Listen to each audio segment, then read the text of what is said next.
Bem, boa noite a todos. Vamos lá para a apresentação, né, dos alunos de Engenharia Elétrica, do seu TCC, né, para finalizar essa etapa importante da formação de cada um. Tá bom? Eu sou o professor Marcelo Tavares, eu ajudo, né, na coordenação das apresentações. O coordenador do curso é o professor Eduardo Santos.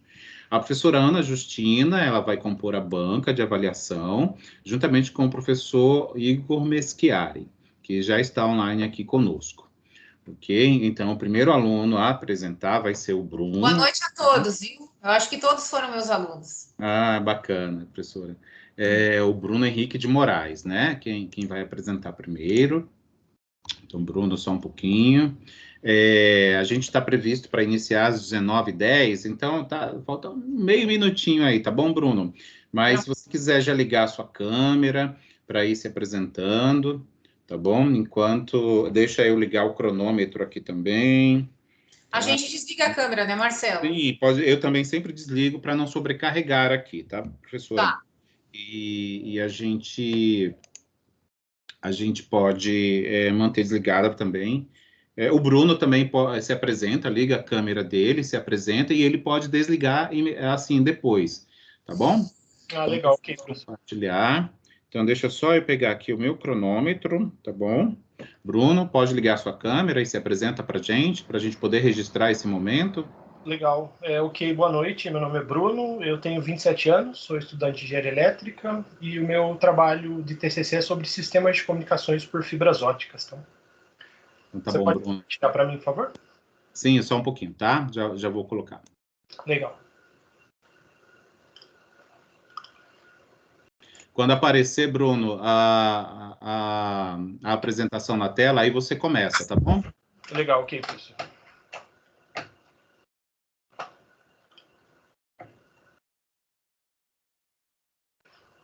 Bom, boa noite a todos novamente. Vou apresentar o meu TCC aqui sobre sistemas de comunicações por fibras óticas. Tá? Pode pular o slide, por favor. Aqui nós temos o problema, né? O estudo visa mostrar a importância dos sistemas de comunicações óticas para a sociedade, que vem se desenvolvendo ano após ano. A proposta desse trabalho consistiu em responder a seguinte pergunta: como os sistemas de comunicações óticas mudaram o mundo? Pode pular, por favor, o slide. O objetivo geral aqui que foi analisar como os sistemas de comunicações óticas evoluíram ao longo do tempo, né? Nessa figura aqui nós temos um gráfico que mostra desde os anos de 1980 até 2010 a utilização dos sistemas de comunicações óticas num primeiro momento para pesquisa e depois para uso comercial. Pode pular, por favor. Os objetivos específicos aqui, né? Descrever o surgimento dos sistemas de comunicações óticas, compreender as características e funcionamento e demonstrar as vantagens da utilização desse sistema. Nessa figura aqui nós temos alguns tipos de cabos de fibras óticas, né, para áreas internas e externas, para aplicações aéreas e subterrâneas. Pode pular, por favor. O capítulo 1 aqui, o surgimento dos sistemas de comunicações óticas. Eles compõem a tecnologia que promoveu a maior banda de transmissão de dados entre os sistemas de comunicação que conhecemos atualmente. Por esse e vários outros fatores, muitos investimentos são realizados nessa área. Esse sistema ainda possui um grande potencial se tratando do desenvolvimento e descoberta de novas tecnologias. Nessa figura aqui nós temos um meio de comunicação aqui de fibra ótica entre a América do Norte e a América do Sul, a Europa, a África, a Ásia e a Austrália. Pode pular, por favor. No capítulo 2 aqui a gente tem as características e funcionamento dos meios de comunicações óticas. As fibras óticas são constituídas por um material dielétrico feita de plástico ou sílica, possui um formato de um cilindro composto por um núcleo envolvido por uma camada de material dielétrico, chamada de casca. Seu material é flexível e transparente, fazendo com que a luz percorra o núcleo, refletindo a fronteira com a casca. Nessa figura nós podemos ver uma representação genérica da fibra ótica, onde nós temos um revestimento, a casca e o núcleo dela. Pode pular, por favor. No capítulo 3 aqui nós temos as vantagens da utilização das fibras óticas nos sistemas de comunicação. Elas se tornaram uma grande revolução no modo como transmitimos as informações. Embora essa tecnologia seja recente, ela pode ser utilizada em diversas aplicações. Dentre as disponíveis, temos as mais comuns, como a transmissão de dados e voz, distribuição de canais de televisão e rádio.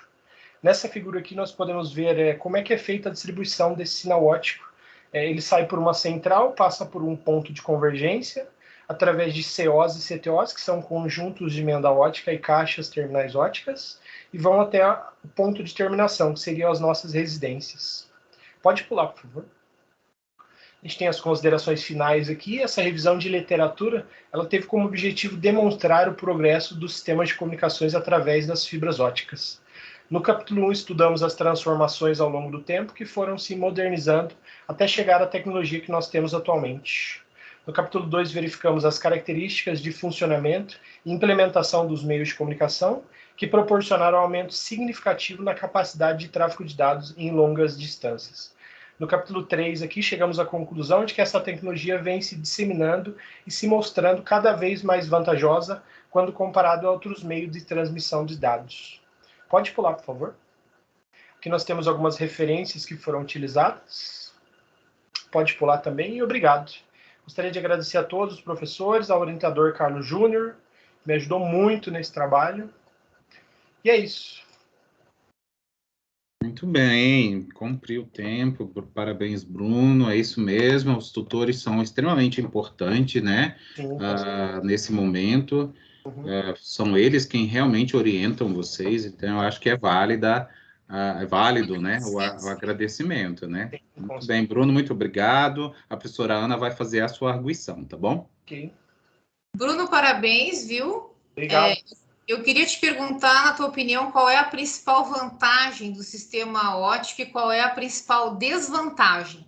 Olha, a principal vantagem que eu vejo do sistema de fibra ótica é que ele tem uma implementação muito fácil, né? Eu acho que para implementar ele no local não é tão difícil assim, sabe? Para passar um cabo e tal, é que nós usamos atualmente. E desvantagem para mim é que ele é muito frágil, né? Comparado a outras tecnologias como um cabo coaxial, por exemplo. Ok. Muito bem, muito obrigado, professora, pela arguição. Bruno, muito obrigado também. A sua apresentação está encerrada, tá bom? Parabéns. O próximo seria o Eduardo Vieira. Ele está online? Opa, estou aqui. Eu não recebi a sua apresentação, Eduardo. Você vai compartilhar? Eu compartilho aqui. Depois você me manda esse PowerPoint também, Eduardo, porque a gente precisa do título da tua apresentação. Ah, te mando sim. Bom, você consegue ligar sua câmera e se apresentar para a gente? E depois você pode desligar, tá? Só se apresenta, desliga e você pode começar. Olá, boa noite, pessoal. Meu nome é Eduardo Vieira, tenho 43 anos, aluno aí de Engenharia Elétrica e com muito prazer e satisfação estamos nessa etapa de apresentar o TCC. Isso aí. Estão vendo aí a minha apresentação? Sim, Eduardo, a gente vê. Eita, sumiu. Ah, voltou. Tá lá, né? Perfeito. Agora sim. Então, o meu TCC ele fala sobre a conversão de resíduos sólidos em energia elétrica, né? Vou passar um resumo rápido. O foco aqui foi os problemas ambientais que a gente vive hoje, né? E muito desse problema é o descarte errado de lixo e não a reutilização de lixo de forma energética, né? Porque hoje existe muitos mecanismos que você pode transformar o lixo urbano em energia elétrica, tá? As minhas palavras-chave aí foi o biogás, biomassa, reciclagem, resíduos sólidos e agroenergia. Introdução. A conversão de resíduos sólidos em energia elétrica tem resolvido muitos problemas, né? Tem um exemplo até que próximo que é Paulínia, que é uma cidade hoje que ela já consegue reciclar uma boa parte do seu lixo, né? Utilizando geradores e fazendo com que isso vire energia elétrica. Aqui eu vou falar um pouco sobre a estratégia verde. Essa é uma estratégia que tem que vir do próprio própria prefeitura, governos, né, que são estratégias feitas para conscientização tanto das pessoas quanto das empresas, quanto o correto descarte de lixo, e lugares onde as empresas podem enviar o seu óleo que foi utilizado, resíduos que foram utilizados, e esses resíduos poderem ser reciclados e virar energia elétrica. Vamos falar de eficiência, né, que isso é uma coisa que todas as empresas hoje no mundo inteiro estão buscando, né? É uma forma da gente reduzir o uso de insumos que não são renováveis, né? Para começar a utilizar insumos renováveis para que esses possam ser reaproveitados e com isso a gente consuma menos água, a gente consuma menos energia elétrica, podendo reutilizar aquilo que foi produzido para virar energia de novo. Vou falar um pouco aqui sobre a conversão. Existem algumas formas onde você consegue converter energia elétrica, lixo, né, em energia elétrica. O mais importante deles é o biogás, né, que é uma forma de você converter o lixo, né, reutilizar os gases gerados no lixo. E esse gás ele pode virar combustível e esse combustível pode ser usado em motores, né, em geradores, principalmente no agronegócio, né, que pode ser usado também em agricultura. Aí existem algumas formas, né, da gente poder fazer essa conversão, né. Tem a pirólise, temos a gasificação térmica e tem também a gasificação do arco de plasma. A conclusão, os lixos urbanos são produzidos em larga escala, né? Então, se você olhar hoje, tanto cidades grandes, cidades pequenas, um grande problema que nós temos cada vez mais geram-se lixo, né? Inclusive lixos tecnológicos, né? E hoje você vê as pessoas jogam computadores fora, jogam TV fora, jogam geladeiras fora, e todo esse lixo está se acumulando. E são poucas as cidades que transformam todo esse lixo em energia elétrica, né? A exemplo de Japão, por exemplo, que é um país de primeiro mundo, onde eles reaproveitam quase 100% do lixo, né? E esse lixo todo que eles reaproveitam é usado, gera energia elétrica que pode ser usada para iluminação pública, para parques, para academias públicas, tudo sendo utilizado através da reciclagem de lixos e esse lixo virar energia elétrica. E muito obrigado, espero que esse pouco tempo aí ter dado para entender um pouco qual era meu propósito. E acho que nós, como engenheiros, temos que buscar caminhos, né, ecológicos, temos que pensar no nosso futuro e no futuro do nosso país e do mundo, né. E eu acho que a energia elétrica pode ajudar bastante, principalmente nessa parte de reciclagem de lixo. E assim eu encerro. Muito bem, bacana, gostei, assim, achei bem interessante. O professor Igor vai fazer a arguição, tá? Professor?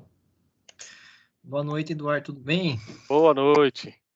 Gostei aí, viu, do tema, achei bem bacana, original, assim, tô acostumado a ver muitas coisas repetitivas, né? Então, eu achei bastante interessante aí essa ideia sua aí, que eu acho que é um caminho para o futuro, né? Sem dúvida nenhuma. Aliás, é exatamente isso que eu queria perguntar para você, né? Por que a gente ainda tem essa rejeição de implementação, né, para essa reciclagem desse resíduo aí? O que você está impedindo a gente, né, para que a gente realmente aí entre aí nesse mercado aí, né, dessa reciclagem? Então, pelas pesquisas, né, que eu fiz aqui, acho que o grande problema hoje é a conscientização do próprio governo, né? Então, isso, quando a gente até fala ali, né, sobre as políticas verdes, né? Então, falta os nossos governos, os governantes, tanto presidente, prefeitos, vereadores, criarem leis de forma que você consiga conscientizar as pessoas a reutilizar o lixo, né, a reciclar, jogar o lixo no lugar certo. Falta coleta seletiva, que a gente não tem, né? Pelo menos aqui onde eu moro, aqui não tem coleta seletiva, né? Então tudo vai para o mesmo lugar. Aí você já pega uma cidade próxima aqui que é Paulínia já tem uma coleta seletiva. Então já tem uma conscientização, mas porque Paulínia ganha dinheiro com isso, né? Porque Paulínia hoje ela recebe lixos de outras cidades, né? E ela, tanto que foi até um case para mim, foi Paulínia, e que hoje ela recebe lixo de outras cidades e ela transforma esse lixo em energia. E eles têm um projeto que até o ano que vem iluminação pública de Paulínia ser toda gerada através do lixo. Ok. Muito parabéns aí, viu, pelo trabalho, iniciativa aí. Gostei, tá, Eduardo? Obrigado. Sucesso aí. Muito bacana. Professor Igor, muito obrigado pela arguição. Eduardo, parabéns por sua apresentação e eu dou por encerrada. Obrigado, gente. Uma boa noite. Boa noite. O próximo será o Fábio José dos Santos. Ele está online? Acho que não, né? Bem, se ele aparecer depois, a gente encaixa ele em algum momento. Então, vamos ao próximo. O Gabriel Venâncio. Acho que ele está online, né? Estou online, professor. Gabriel, cadê você? Beleza, então tá bom, Gabriel. Eu compartilho aqui por você, Gabriel, ou você faz aí? Pode compartilhar, professor, por favor. Tá bom, então só um minutinho, já pode ir se apresentando para a banca. Bom, meu nome é Gabriel, eu tenho 23 anos, estudante de engenharia elétrica. Fico muito feliz em ver, por sua grande maioria, todos os alunos que iniciaram lá 5 anos atrás, hoje apresentando cada um seu TCC. Muito, muito legal. Legal. Então, peraí, Gabriel, só um pouquinho. Deixa eu parar aqui meu cronômetro, que eu esqueci. E aqui, já está a tela. Então, tá bom. Se você quiser desligar a sua câmera, você fica à vontade, tá? Tá bom, e professor. aí eu vou compartilhar aqui a apresentação. Então, tá aqui. E aí, só um minutinho para eu desligar aqui o meu microfone e a minha câmera. Quando isso acontecer, você já pode começar, tá bom? Certo. Meu trabalho é sobre telecomunicações, com ênfase em certificação Anatel, tá? Pode passar, por favor. Analisando o mercado de telecomunicações e percebendo que o mesmo está em crescimento, a tecnologia Wi-Fi, Bluetooth, RFID, entre outros, está cada dia mais presente na vida das pessoas. Visto isso, surgiu a seguinte indagação: qual a importância da certificação exercida pela Anatel? Pode passar, professor. O objetivo geral desse trabalho é analisar a importância da certificação Anatel, como também apresentar informações muito importantes sobre o assunto. Nos objetivos, eu separei em 3 tópicos, sendo o primeiro conceituar a certificação Anatel. Para entender melhor sobre o tema de certificação Anatel, é necessário compreender algumas etapas, tá? Principalmente sobre o que é e como funciona a certificação e quais são suas vantagens. Identificando a finalidade da Anatel, no Brasil temos vários órgãos regulamentadores, a Anatel é só mais um deles. Ela fica direcionada à competência de agência reguladora dos setores de telefonia fixa e celular. Analisando o modelo de certificação, a certificação consiste em procedimentos técnicos, tá, que garantem aos consumidores o direito de comprar aparelhos que seguem padrões de qualidade e segurança e funcionalidade, previsto nas legislações da Anatel. É importante conhecer a Anatel. Ela é a Agência Nacional de Telecomunicações, foi criada em 7 de setembro de 1997, na competência de agência reguladora no setor de telefonia fixa e móvel. Sua missão é regulamentar e fiscalizar o uso de espectro eletromagnético, assegurando a interoperabilidade entre os dispositivos certificados, para garantir a segurança e saúde do usuário, garantindo a qualidade dos equipamentos operantes em território nacional. Isso é muito importante porque existem alguns equipamentos que não são certificados e eles causam interferência em outros. Por exemplo, o microfone, dependendo da banda, ele pode causar interferência, por exemplo, no sinal de Wi-Fi. Então, é sempre bom estar certificado bonitinho. Agora, falando um pouquinho... Pode voltar, professor? Falando um pouquinho do direito dos consumidores, quando uma empresa comercializa esses produtos homologados e certificados, mostra o quanto a empresa é preocupada com as boas práticas de produção, né? E com o bem-estar dos seus consumidores, assim garantindo uma maior satisfação do cliente em cima de seus produtos. Pode passar.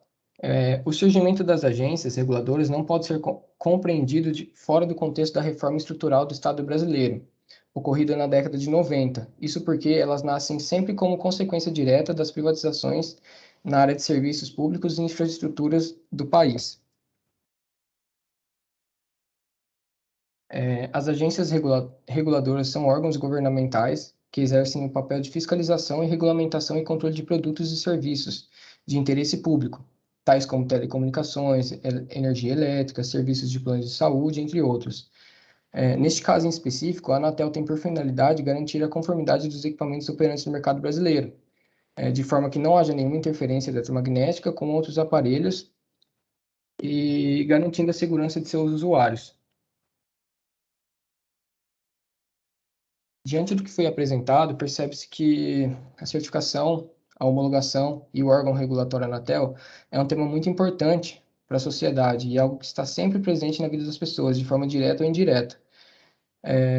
No meu caso é direto, porque eu trabalho com certificação. Dessa forma, vale pontuar que foi possível atingir todos os objetivos gerais e específicos definidos. São as referências e meu obrigado.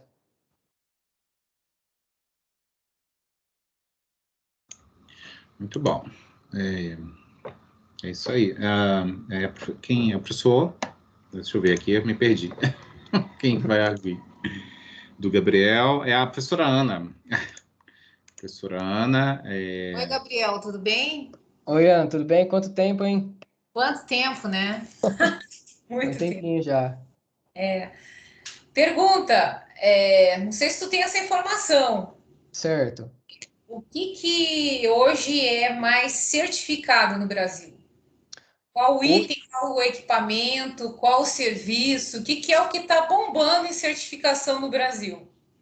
Professora, eu vou falar um pouco do que acontece realmente. Muito produto Bluetooth, Wi-Fi Bluetooth, tudo que é transceptor. Hoje em dia é muito forte, porque tudo tem Bluetooth. Câmera de babá eletrônica, smartwatch, fone. Então, essa parte de transmissor está muito forte. Poxa, muito legal, viu? Parabéns pelo teu trabalho. Obrigado, professora. Muito bom. Professora Ana, muito obrigado pela arguição. Gabriel também, muito obrigado, parabéns. Sua apresentação professor. Está encerrada. Vamos ao próximo.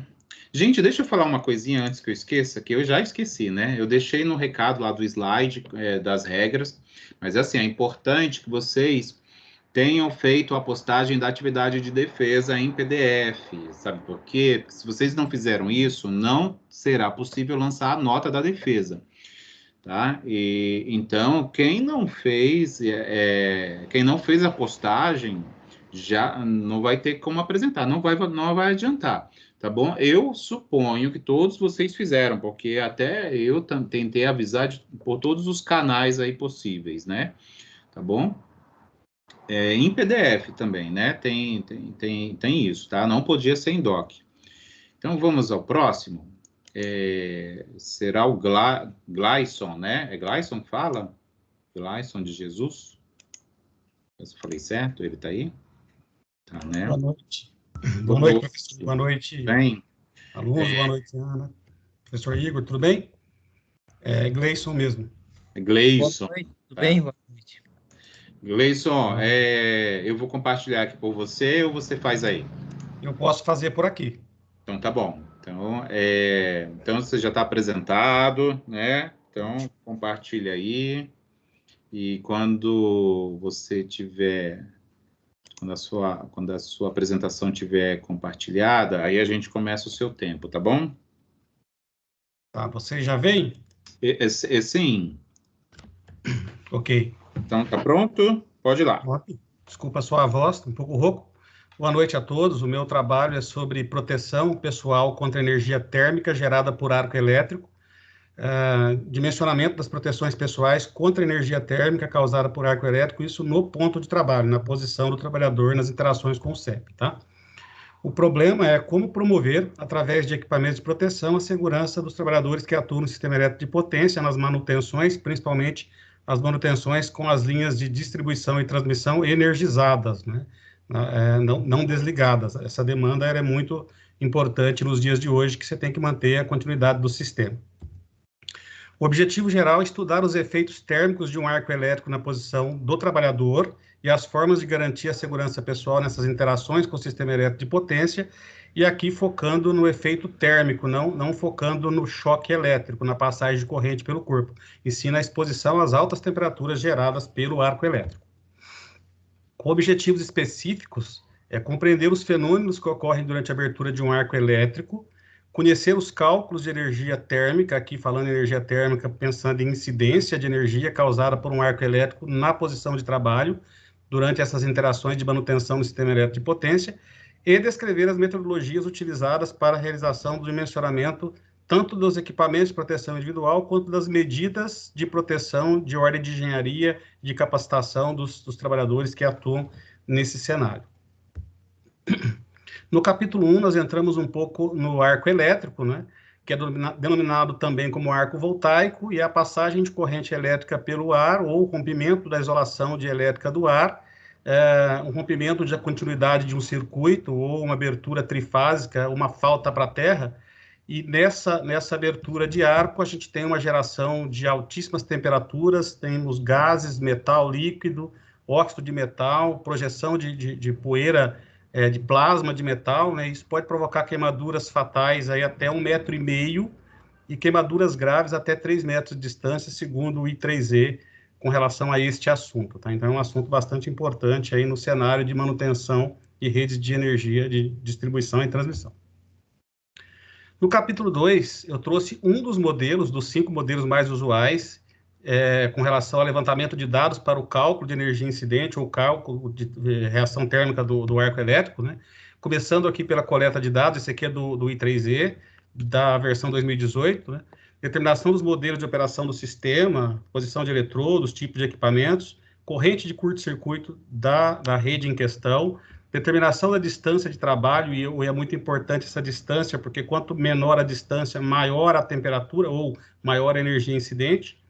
Determinação das classes de tensão dos equipamentos, as normativas nacionais e internacionais tratam até 15 mil volts, então depois para modelos, e trifásico, para modelo bifásico e modelos acima desse valor, tem que fazer parametrização e projeção. Características dos dispositivos de proteção quanto à duração do arco elétrico. Aqui tem uma outra parte bem importante, que é o tempo, né? O tempo de atuação do sistema de proteção vai também impactar nesse resultado de energia incidente. E aí a determinação da distância de aproximação e qual é a metodologia de controle que eu vou colocar a partir do momento que eu tenho que entrar dentro dessa zona mais perigosa, vamos dizer assim. No capítulo 3, nós trabalhamos com o dimensionamento dos equipamentos de proteção individual, aqui voltando para a legislação mais nacional, né? Nós temos as normas regulamentadoras, no caso, o NR6 estabelece a obrigatoriedade da utilização dos equipamentos de proteção individual, e a 10, ela trata um dos equipamentos individuais muito importantes, que é a questão da vestimenta, que ela deve contemplar as questões de condutibilidade com relação à corrente e inflamabilidade. Esse segundo, que é a inflamabilidade, muito ligado com o cálculo de energia incidente que a gente mencionamos anteriormente. É aqui que eu determino qual é a classe de equipamento FR que eu vou estar utilizando, ou equipamento resistente à chama que eu vou estar utilizando nessas vestimentas, para proteger os trabalhadores durante essas intervenções, caso haja abertura de um arco elétrico, né? Então, essa roupa ela tem que suportar determinada caloria por centímetro quadrado, e ela, se ela pegar fogo, ela tem que, tirar da fonte de calor, ela tem que extinguir esse fogo para não continuar inflamando durante o processo aí de socorro da vítima, tá? E aí, como considerações finais, né, então, os riscos ocupacionais com a manutenção de redes de geração e transmissão de energia elétrica são realmente elevados, né? Então, é muito importante considerarmos a parte de projeto, obedecendo às normas técnicas. Aqui nós vamos falar de posição dos eletrodos no projeto, né, para depois dimensionar esse cálculo de energia incidente, entre outras, distância entre esses eletrodos ou esses condutores, né? E também a parte de qualificação e capacitação, tanto das pessoas que fazem manutenção, quanto a habilitação dos profissionais que realizam os projetos que fazem parte do sistema elétrico de potência. E, por último, as medidas, não menos importantes, as medidas de prevenção coletivas, o dimensionamento e homologação dos equipamentos de proteção individuais, que são feitos em cima desses cálculos, principalmente quando eu falo de equipamento para suporte de calor, para suportar a energia térmica na abertura de um arco elétrico. Aqui só pensando em manutenção com rede energizada, né? Não vai ter curto em rede desenergizada, porque ela está aterrada. As referências que estão na parte da apresentação, né? No trabalho tem muito mais material, mas o que veio para cá para os slides são essas as referências aqui. E agradeço, espero ter sido claro, agradeço ao professor Marcelo aí pelo apoio, principalmente também ao tutor, né, que nos ajudou muito. Agradeço aos demais professores por esse período de aprendizado de 5 anos, muito importante para todos nós.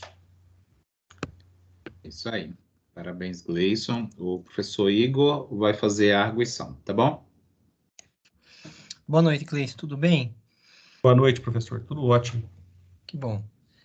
Acho importante aí também o seu tema, né? Acho que é uma questão de proteção, né? Que é o mínimo aí que os operadores têm que ter, né? Em relação ao trabalho.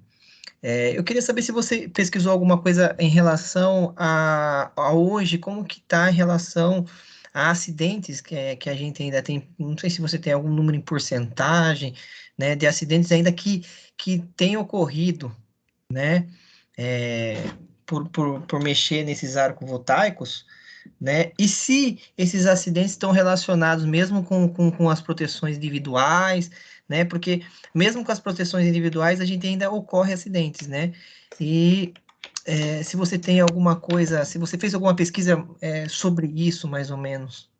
Professor, sim, na verdade eu respiro isso, eu vivo isso, eu trabalho no setor de segurança do trabalho de uma empresa do setor elétrico, tá? Então, eu tenho...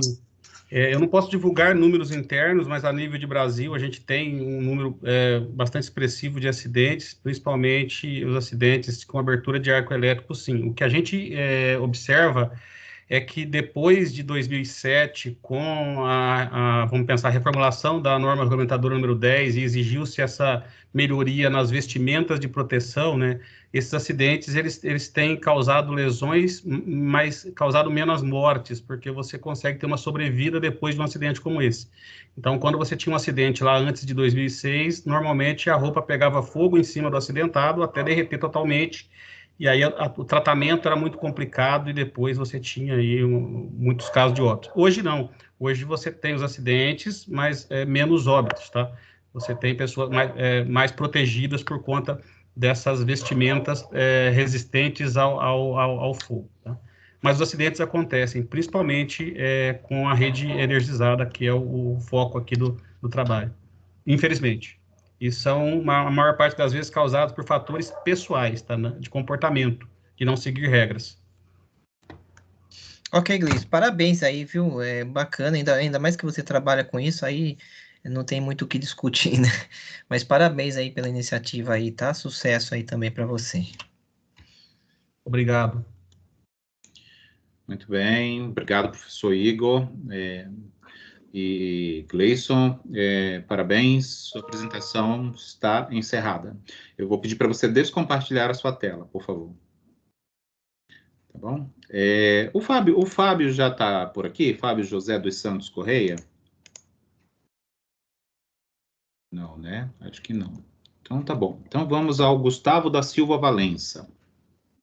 Oi, boa noite, professor. Tudo bem? Gustavo, tudo bem? Eu vou compartilhar aqui por você? Não, eu vou fazer o compartilhamento por aqui, então professor. Tá então tá bom. Só se apresenta rapidinho, deixa eu zerar meu cronômetro, aí você pode desligar sua câmera, tá? Eu acho que durante a apresentação deixa a sua câmera ligada, assim, agora que você se apresenta, pode deixar assim já compartilhado, só liga e fala seu nome para a banca, para oficializar, formalizar, na realidade, né? Tá, vamos lá. Pode deixar compartilhado, não tem problema, mas tudo bem, vai. Só para... Aí você desliga, compartilha e aí começa. Tudo bem, então vamos lá. Boa noite a todos, o meu nome é Gustavo da Silva Valença, eu sou aluno do curso de Engenharia Elétrica, né, e o meu trabalho foi em cima do tema de automação industrial. Vou compartilhar minha tela aqui, na hora que todos estiverem vendo, por favor, me avisem. Aparece. Estão vendo? Bom, então esse aqui já... Sim, pode começar. O problema é os sistemas técnicos avançados e trabalhadores humanos qualificados são necessários para o sucesso do processo em si. Diante disso, como as organizações são afetadas pela automação industrial. No objetivo geral, compreender como a aplicação da automação nos processos industriais pode beneficiar as indústrias e como o ambiente organizacional é afetado por ela. Nos objetivos específicos, apresentar um breve relato da história da automação e elencar as características da automação industrial, e também retratar os impactos da automação industrial no setor organizacional. O histórico da automação industrial. A gente não pode falar da automação industrial sem falar também da Revolução Industrial, né? Então, a Revolução Industrial foi um conjunto de mudanças que ocorreram na Europa, com início nos séculos XVIII e XIX. Na primeira revolução, nós tivemos aí a substituição de energia produzida pelo homem, né, que é chamada de manufatura, pela força hidráulica e as máquinas a vapor. Na segunda revolução, a produção em massa, linhas de montagem e a utilização da eletricidade. Essa revolução ocorreu principalmente na indústria automobilística, né? Na terceira revolução, com o aperfeiçoamento da eletrônica, surgiram os primeiros computadores e também os primeiros robôs industriais. Já a quarta revolução, que é atualmente o processo que a gente vem vivenciando aí, mais conhecida como a indústria 4.0, a automação se embasa na implementação de sistemas cyberfísicos que controlam processos, materiais e gerenciam as tomadas de decisões de forma descentralizada. Característica da automação industrial. A automação industrial integra 3 áreas: a eletrônica, que se encarrega da arquitetura e implementação de hardwares, a mecânica, que abrange os dispositivos e atuadores, e a tecnologia da informação, que engloba os softwares de controle do sistema. Assim, cada projeto de automação demanda de uma equipe multidisciplinar composta por especialistas em engenharia de softwares, de produção, mecânica e mecatrônica. Segundo a IFR, Federação Internacional de Robótica, abaixo nós temos um ranking aí do estoque de robôs no mundo, né, onde o Brasil aparece aí na 18ª posição. Os impactos da automação no setor organizacional. Permite o aumento de eficiência, produtividade, segurança, agilidade e um melhor posicionamento no mercado.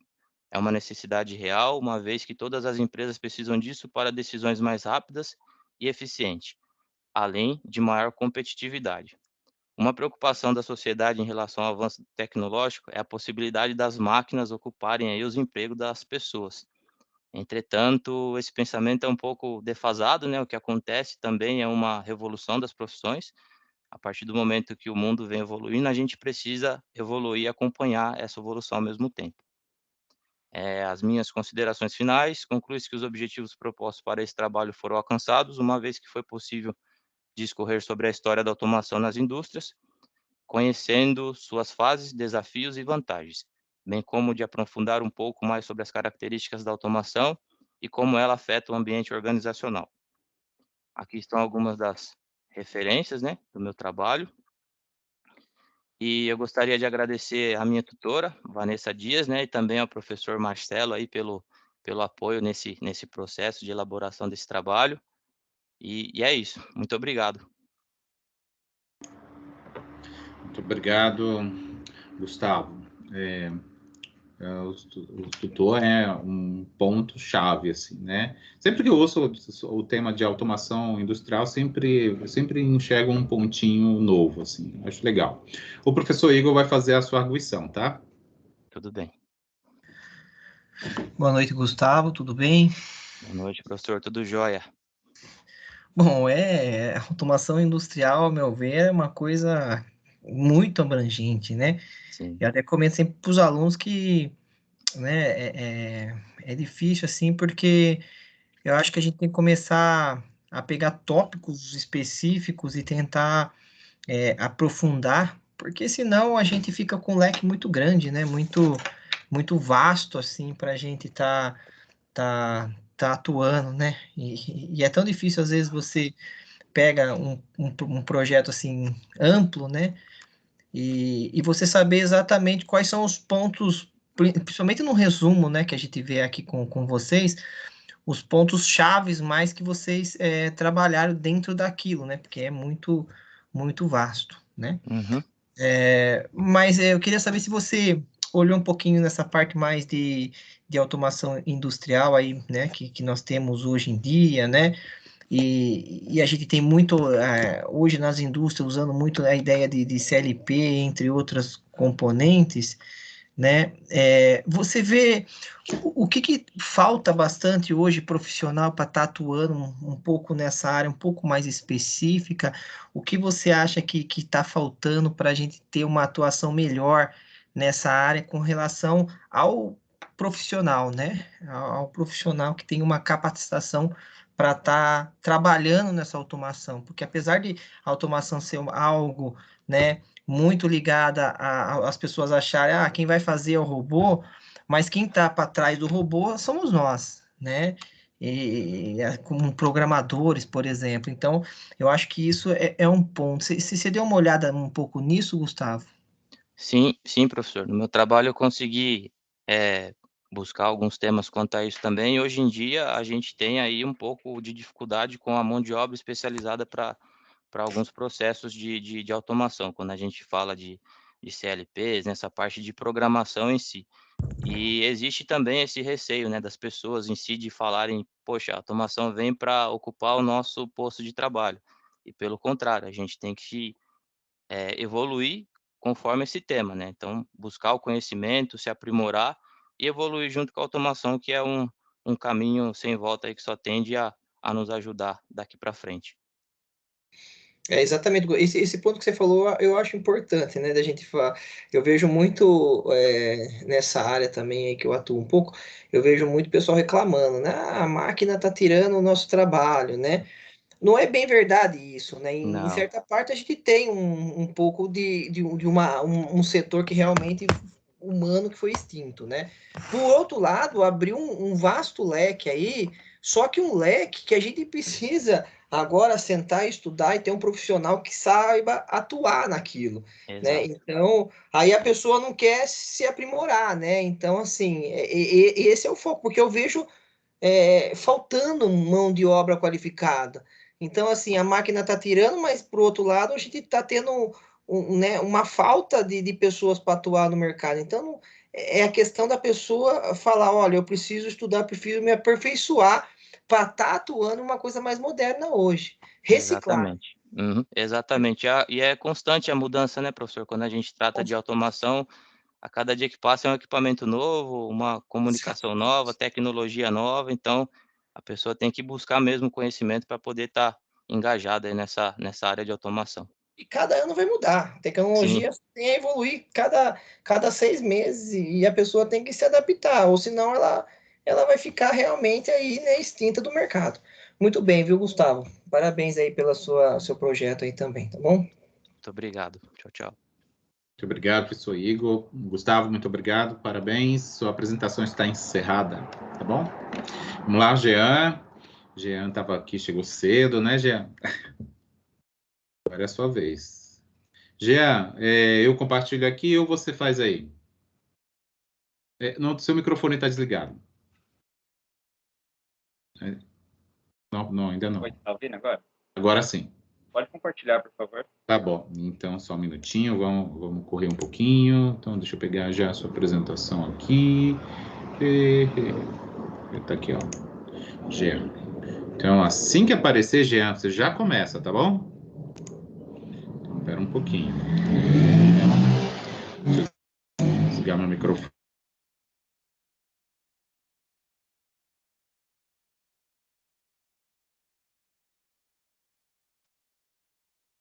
Boa noite a todos. Meu nome é Jean Paes de Andrade Xavier, sou estudante de engenharia elétrica e o tema do meu TCC foi distúrbios elétricos em instalações típicas de estações de saneamento básico. A voz dele está cortando. Tá ouvindo, professor? Tá conseguindo ouvir? Professora, tá ouvindo? Bem fraco. Espera aí. Pode começar, fale aí, vamos ver se melhora. Bom, o problema do meu TCC é assim, sendo que as instalações elétricas das empresas de saneamento elas são precárias, tem se buscado métodos de melhoria dos processos. Então, assim, o problema proposto foi de que forma o estudo sobre distorções harmônicas contribuiria para melhorar o sistema de saneamento básico. O objetivo geral foi analisar os impactos gerados por distorções harmônicas em instalações elétricas do sistema de saneamento básico.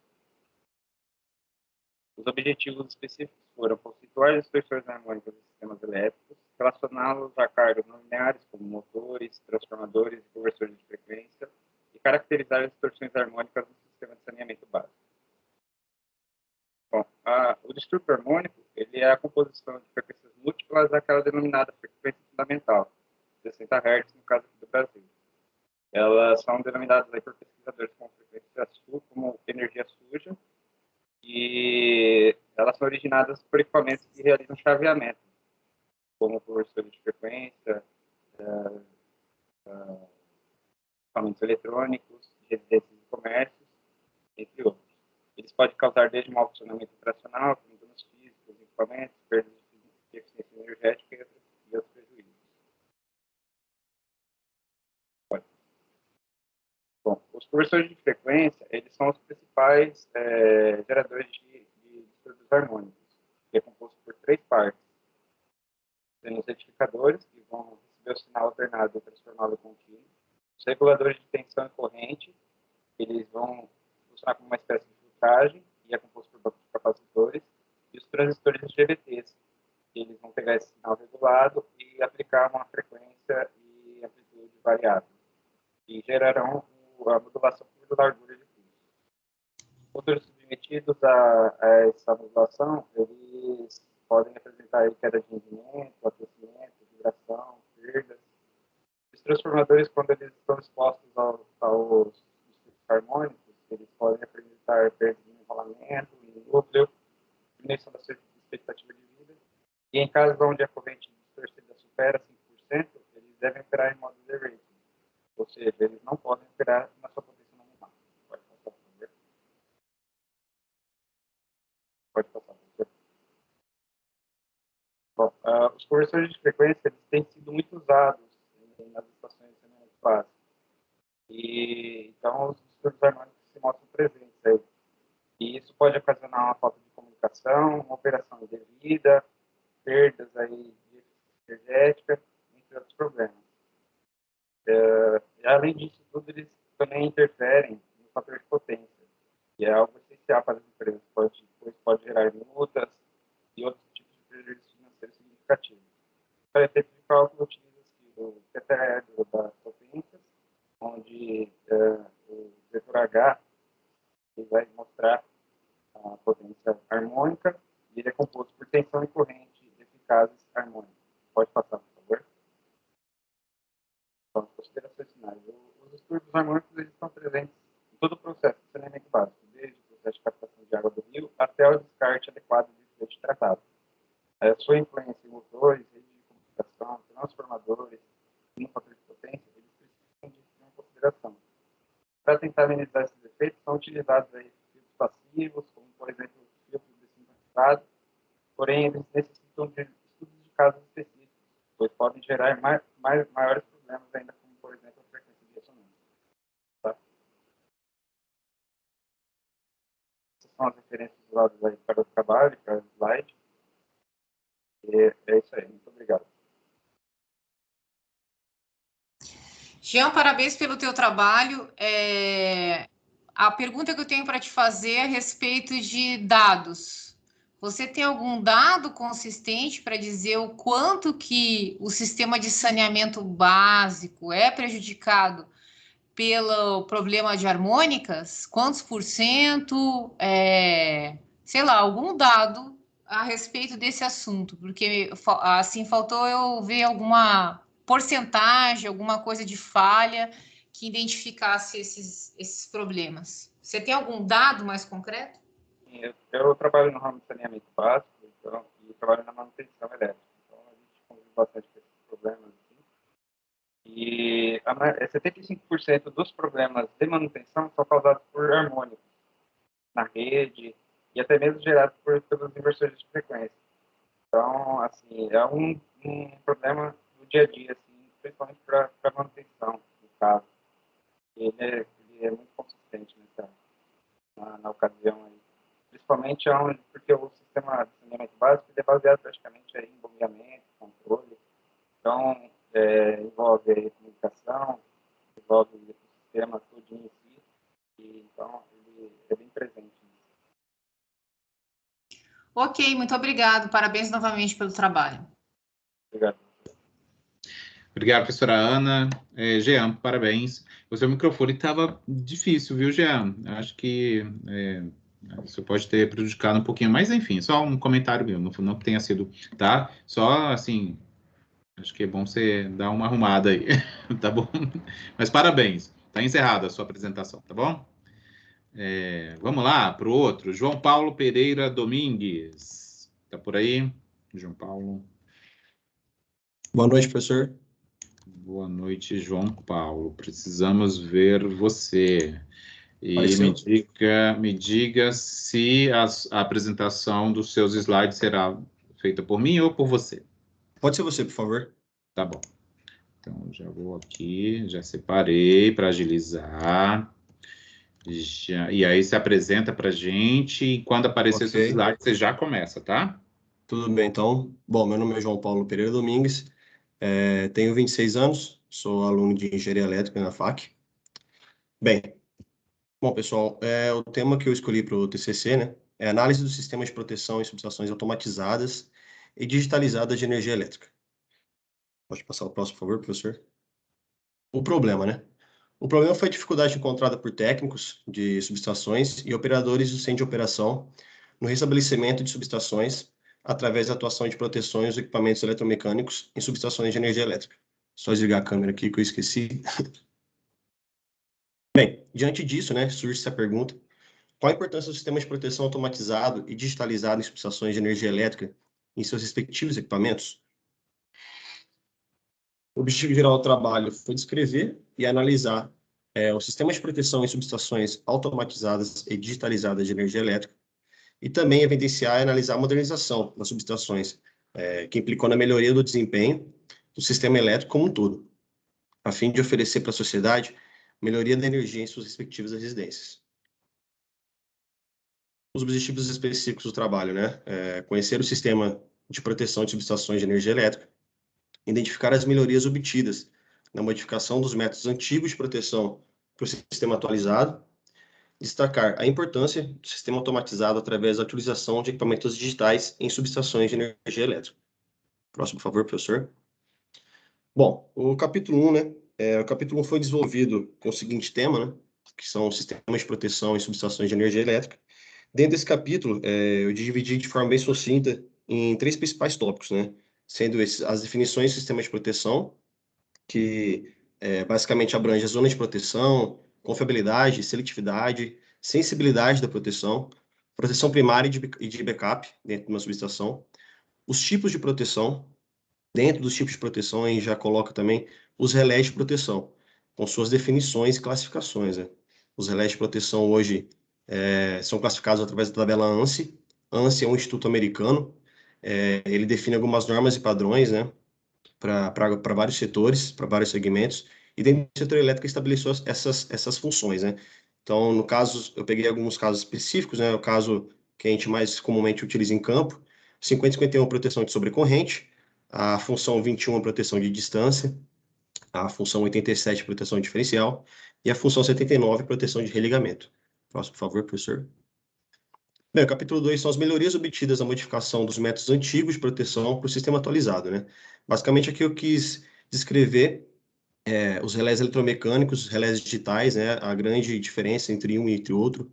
Os relés eletromecânicos de indução eletromagnética, como a gente pode ver na figura, né? Ele é um relé que o próprio nome já diz, né? Ele tem uma indução eletromagnética nas bobinas dele através de um curto. Esse curto energiza as bobinas, faz com que aquele disco ali desenhado ele gire, no final dele tem um contato, esse contato atua a proteção, né? Seja numa chave seccionadora, seja no disjuntor, seja no transformador. E ali a gente também tem a imagem dos relés digitais, que comumente a gente utiliza em campo. Os relés digitais, nós temos várias proteções que a gente pode colocar nesse mesmo equipamento, até mesmo o espaço físico dele é menor comparado aos relés eletromecânicos, né? Próximo, por favor, professor. Bem, o capítulo 3 é a importância do sistema automatizado através da utilização de equipamentos digitais em subestações. Então, esse equipamento, os equipamentos de automação, eles também contemplam também os relés digitais, né? através do sistema SCADA. O sistema SCADA nada mais é que uma supervisão, controle e aquisição de dados dentro de uma subestação. Então, a gente também tem ali o exemplo, trouxe na figura do sistema supervisório de uma subestação. E ao lado direito, nós chamamos de UTR, né? É a Unidade Terminal Remota. A diferença entre ambas, né? O sistema supervisório, ele garante para a gente, técnico de campo, né, que tem uma maior confiabilidade numa eventual manobra numa subestação, numa emergência. A gente tem uma visão mais ampla da subestação em si, né? À direita, a gente tem uma unidade remota que já está ficando mais que obsoleta, e por esses cabos mais grossos onde chegam as informações e equipamentos. Então, é a distinção entre uma imagem e outra, de uma forma mais digitalizada e mais atualizada, né, sistema supervisório, e a UTR que já está ficando uma coisa mais obsoleta, né, um equipamento mais obsoleto no sistema. Próximo, por favor, professor. Bem, as considerações finais do trabalho, né, o presente trabalho contribuiu para o aprendizado e conhecimento sobre subestações supervisionadas e digitalizadas, bem como demonstrar os ganhos e principais vantagens das subestações digitalizadas e automatizadas em relação a equipamentos eletromecânicos. Próximo, por favor, professor, algumas referências que eu utilizei nos slides, pessoal, e agradeço a todos pelo apoio. Professor Marcelo, obrigado aí pelo grupo, viu? Foi de grande ajuda para a gente. Muito obrigado, João Paulo. Eu esqueci de olhar quem é que vai arguir. Acho que é o professor Igor? Isso mesmo. Tá bom, professor, fica à vontade. Boa noite, João Paulo. Boa noite, professor. Acho bastante interessante aí, né, essa ideia aí que você trouxe para a gente. E o que eu queria perguntar é exatamente, eu vi no final da sua conclusão, né, que você falou sobre os ganhos. Eu queria que você falasse um pouquinho para a gente sobre isso que você tem para relatar um pouquinho dos ganhos, né, que você concluiu ali na conclusão, você fala um pouquinho dos ganhos, mas você não citou um pouquinho, e é exatamente isso que eu ia perguntar para você, e estava na conclusão. Tá? Não, beleza. Só para complementar, então, assim, né, professor, os ganhos que a gente tem. Vamos começar pela parte física, né? Os relés eletromecânicos, eles ocupam grandes espaços, né, nos painéis das subestações que a gente trabalha. Então, com os relés digitais, a gente consegue diminuir muito esse espaço, né? Porque o relé digital, a gente consegue colocar mais de uma proteção nesse relé, né? Então, a gente consegue colocar proteção de sobrecorrente, subfrequência, consegue colocar proteção de religamento, como eu já disse já, né? A proteção GS, que a gente chama, que é Ground Sensitive, né? Que é uma proteção de terra. Então, todas essas proteções incorporadas dentro de um mesmo equipamento, dentro de um mesmo relé. Os relés eletromecânicos, a gente tem que colocar esses relés divididos, geralmente por fase, né? No caso de sobrecorrente. Então, só já são três relés por fase, um relé por neutro, então um relé por GS, um relé de ligamento. Então, só aí já foram 6 relés que a gente utilizou no mesmo painel. Enquanto um relé digital, ele utiliza apenas um relé para essas 6 funções. Então, já para a gente é um ganho físico, né? Assim. E a supervisão do centro de operação, ela é muito mais confiável com o relé digital em comparado com o relé eletromecânico, que é um equipamento obsoleto. Muitos relés eletromecânicos têm mais de 30 anos de idade. Então, assim, são relés que causam bastante dificuldade para a gente em campo, né? A gente não consegue também ver uma eventual falta, um eventual desligamento, o que foi que aconteceu, né? Porque o relé digital a gente consegue pegar a oscilografia, consegue ver os eventos, consegue ver os níveis de curto que aquele curto chegou, e no relé eletromecânico isso não é possível. Ele é bem atrasado se comparado hoje com o nosso ritmo atual, né? Que a gente está acostumado. Ok, João Paulo. Parabéns aí pelo projeto, tá? Obrigado, professor.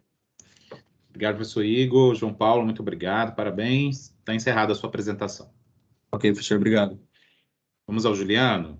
O Juliano estava por aqui já, né? Que eu vi que ele... Opa, vamos lá, professor. Tudo Juliano, bem? Eu que vou compartilhar aqui para você? Por favor, por gentileza. Tá bom. Então, já vou preparando. Se você puder ligar sua câmera e se apresentar. Isso, tá aqui, então vai. Boa noite. Tá bom. Isso. Então, tá bom, Juliano. Deixa eu compartilhar aqui. Quando aparecer na tela, você já começa, tá bom? Tá, joia. Vamos me apresentando aqui. Boa noite, pessoal. Juliano Mendes, 43 anos, é mais um aventureiro aí no mundo da graduação de elétrica.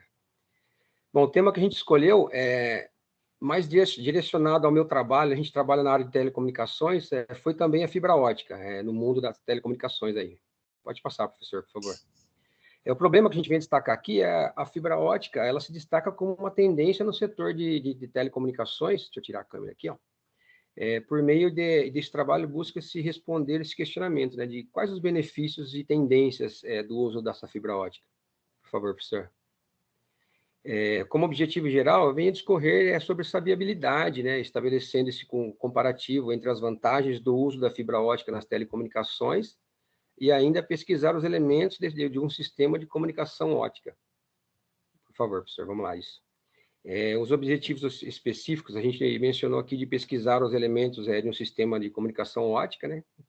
Descrever as redes óticas, delimitar as tendências no Brasil e no mundo quanto ao uso da fibra ótica nas telecomunicações. E, a partir da revisão bibliográfica, será possível analisar a respeito das tendências nesse setor, considerando o respeito da intensificação do mesmo, entendeu? Por favor, passa lá, professor. Como metodologia, esse tipo de pesquisa a ser realizada será uma revisão de literatura, né, onde foram pesquisados livros, dissertações e artigos científicos selecionados através de busca nos bancos de dados, livros, sites, especificamente na Cielo e Google Acadêmicos. O período dos artigos pesquisados foram os trabalhos publicados nos últimos 10 anos. E as palavras-chave utilizadas serão, né, telecomunicações, fibra ótica e engenharia. No capítulo 1, a gente vem mencionar que a comunicação é uma atividade fundamental na sociedade, e a fibra ótica se apresenta como um marco histórico, tornando possível a propagação de sinal a longas distâncias sem prejudicar a qualidade do mesmo. Entendeu? Além disso, a fibra ótica se destaca como uma tendência no setor de telecomunicações. Depois a gente vai debater alguma coisa sobre isso aí. Já no capítulo 2, a comunicação, ela sem dúvida, né, uma necessidade relevante desde o início do século XX. E se comunicar é uma atividade fundamental na sociedade. Vemos isso no mundo de hoje, como né? Tanto para pessoas, isso, né, quanto para as empresas. Não se vive sem comunicação na sociedade atual, e a transmissão de informações, a transmissão de dados acontece a todo instante, né, a todo momento. Com o surgimento da fibra ótica, obteve-se uma grande revolução no modelo de telecomunicação, que é mais vantajoso do que em outros tipos existentes até o momento, o par trançado, o cabo coaxial, radiodifusão, entre outros lá. Passa lá, professor, por favor. Isso aí, vamos lá. No capítulo 3 aqui, o uso das redes óticas tem como base o transporte de dados por fibra, né? E fala-se em redes óticas à medida que se observa a internet indo ao encontro dos roteadores interconectados. Assim, tem-se cada vez mais uma demanda pelas redes óticas, né? E de forma a apresentar uma maior capacidade de transmissão. Os usuários desse serviço de comunicação buscam por um serviço de alta velocidade e que tenha capacidade de atender às suas demandas. Observa-se que as redes óticas têm se tornado cada vez mais relevantes dentro do processo de comunicação, uma vez que apresenta a possibilidade, por exemplo, né, da transmissão via banda larga. Passa lá, professor, vamos aí para... Como consideração final, eu acho que, assim, o texto todo diz isso, né, nos leva que, a partir do uso das fibras óticas, possibilitou-se o maior tráfego e a melhor transmissão de informações, favorecendo os processos comunicativos de toda a sociedade, de empresa, de população em geral. Bom, aqui alguns endereços de onde a gente buscou algumas informações, e o próximo aqui, eu quero agradecer. Foi um desafio para mim, senhores, professora Ana, Igor, Marcelo e pessoal, os colegas da sala aí, foi um desafio, assim, enorme, muito tempo longe de estudos, voltar e tentar fazer, e graças a Deus, com a ajuda da galera aí, o pessoal todo ajudou. Muito obrigado, foi uma experiência, assim, magnífica. A gente pretende seguir, de preferência, nesse ramo de telecomunicações aí. Muito obrigado. Muito bem, vamos lá, Juliano. A professora Ana vai arguir, tá bom? Só um pouquinho. Juliano, parabéns pelo teu trabalho. Eu sempre faço perguntas bem práticas, né? O quanto de cabeamento de fibra ótica, o quanto de fibra ótica a gente tem hoje no Brasil instalado, assim, ou algum dado que você tem em relação a isso, muito importante, dos últimos 10 anos para cá, o quanto que essa estrutura cresceu? Então, professora, como mencionei ali no texto, deixa eu tirar aqui, que acho que eu estou com medo de cair a transmissão aqui, vamos lá. Como eu mencionei lá no trabalho, eu foquei basicamente, né, no trabalho direcionado bem a gente tem vivido ali, no meu trabalho, uma revolução, assim, assustadora nesse quesito de transformação de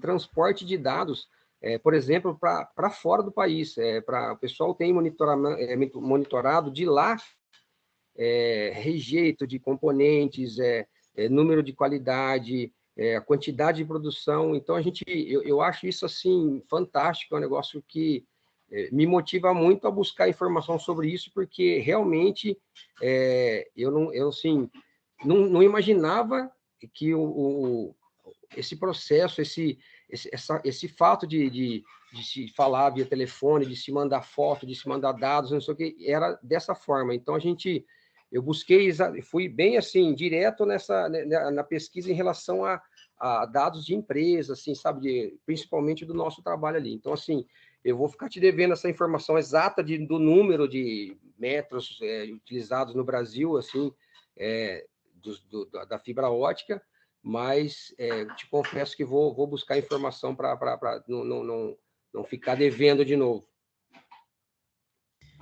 Ok, obrigada. Obrigado, professora Ana.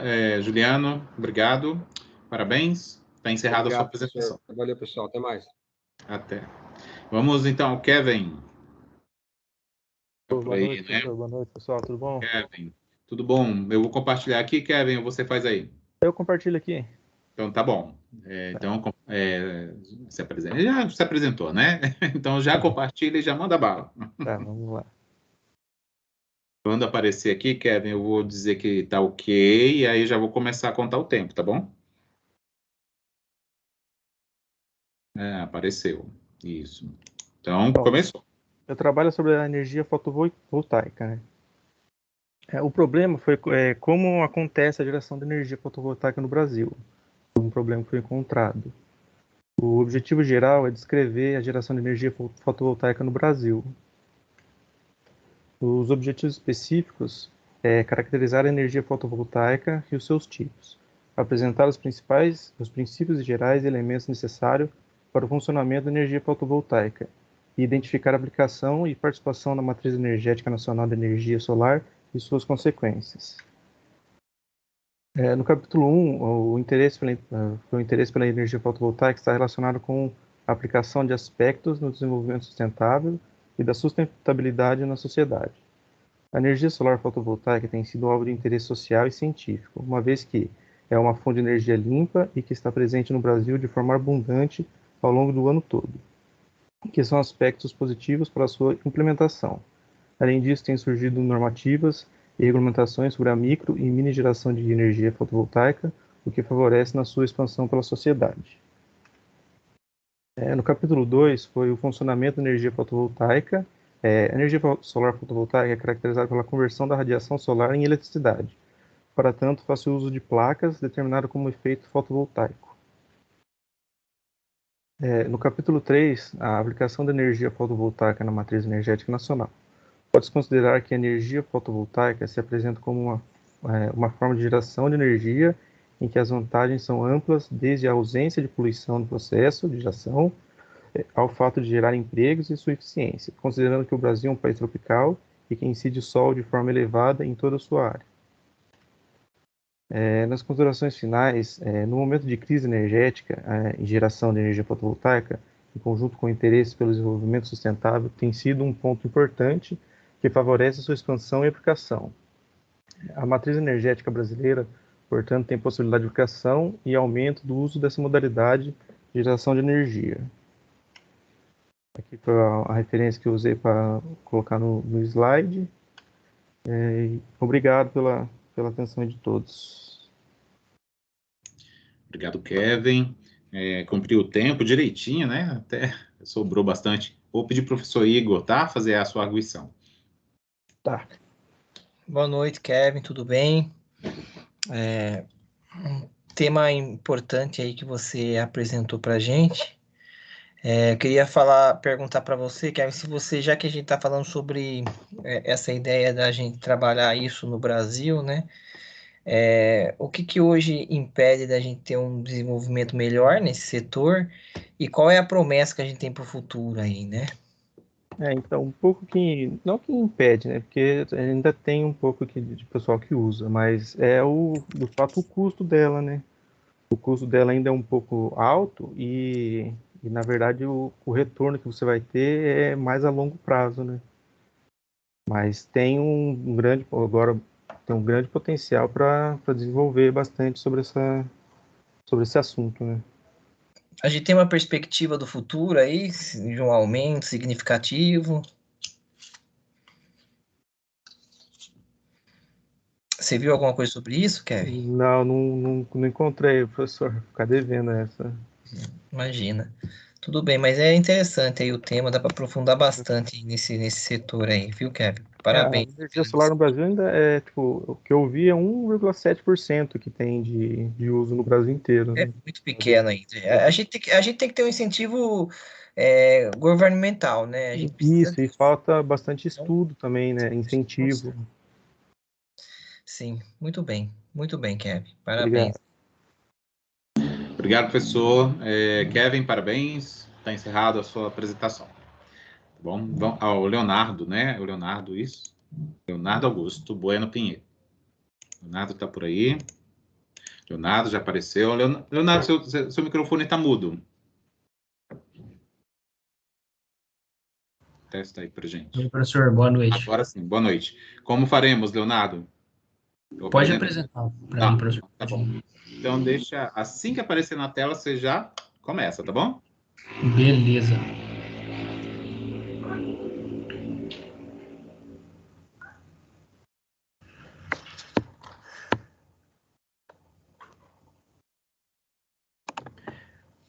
Boa noite, meu nome é Leonardo, eu sou aluno da Engenharia Elétrica.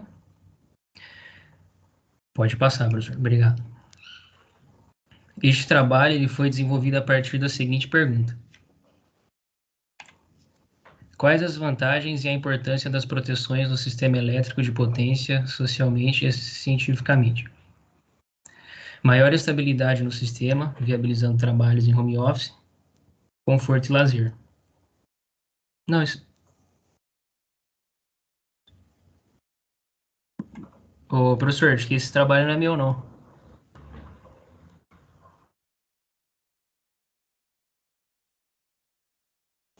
Errei, Leonardo. Peraí, só um pouquinho.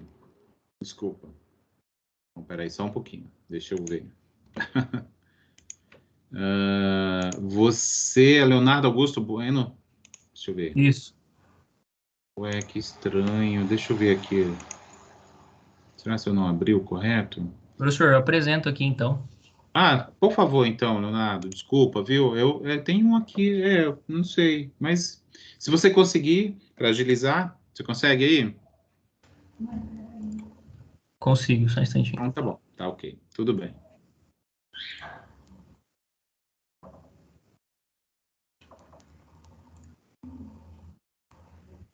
Apareceu?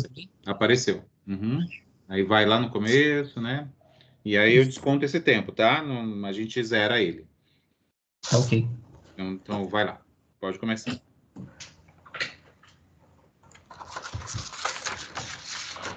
Meu trabalho é sobre a proteção do sistema elétrico de potência.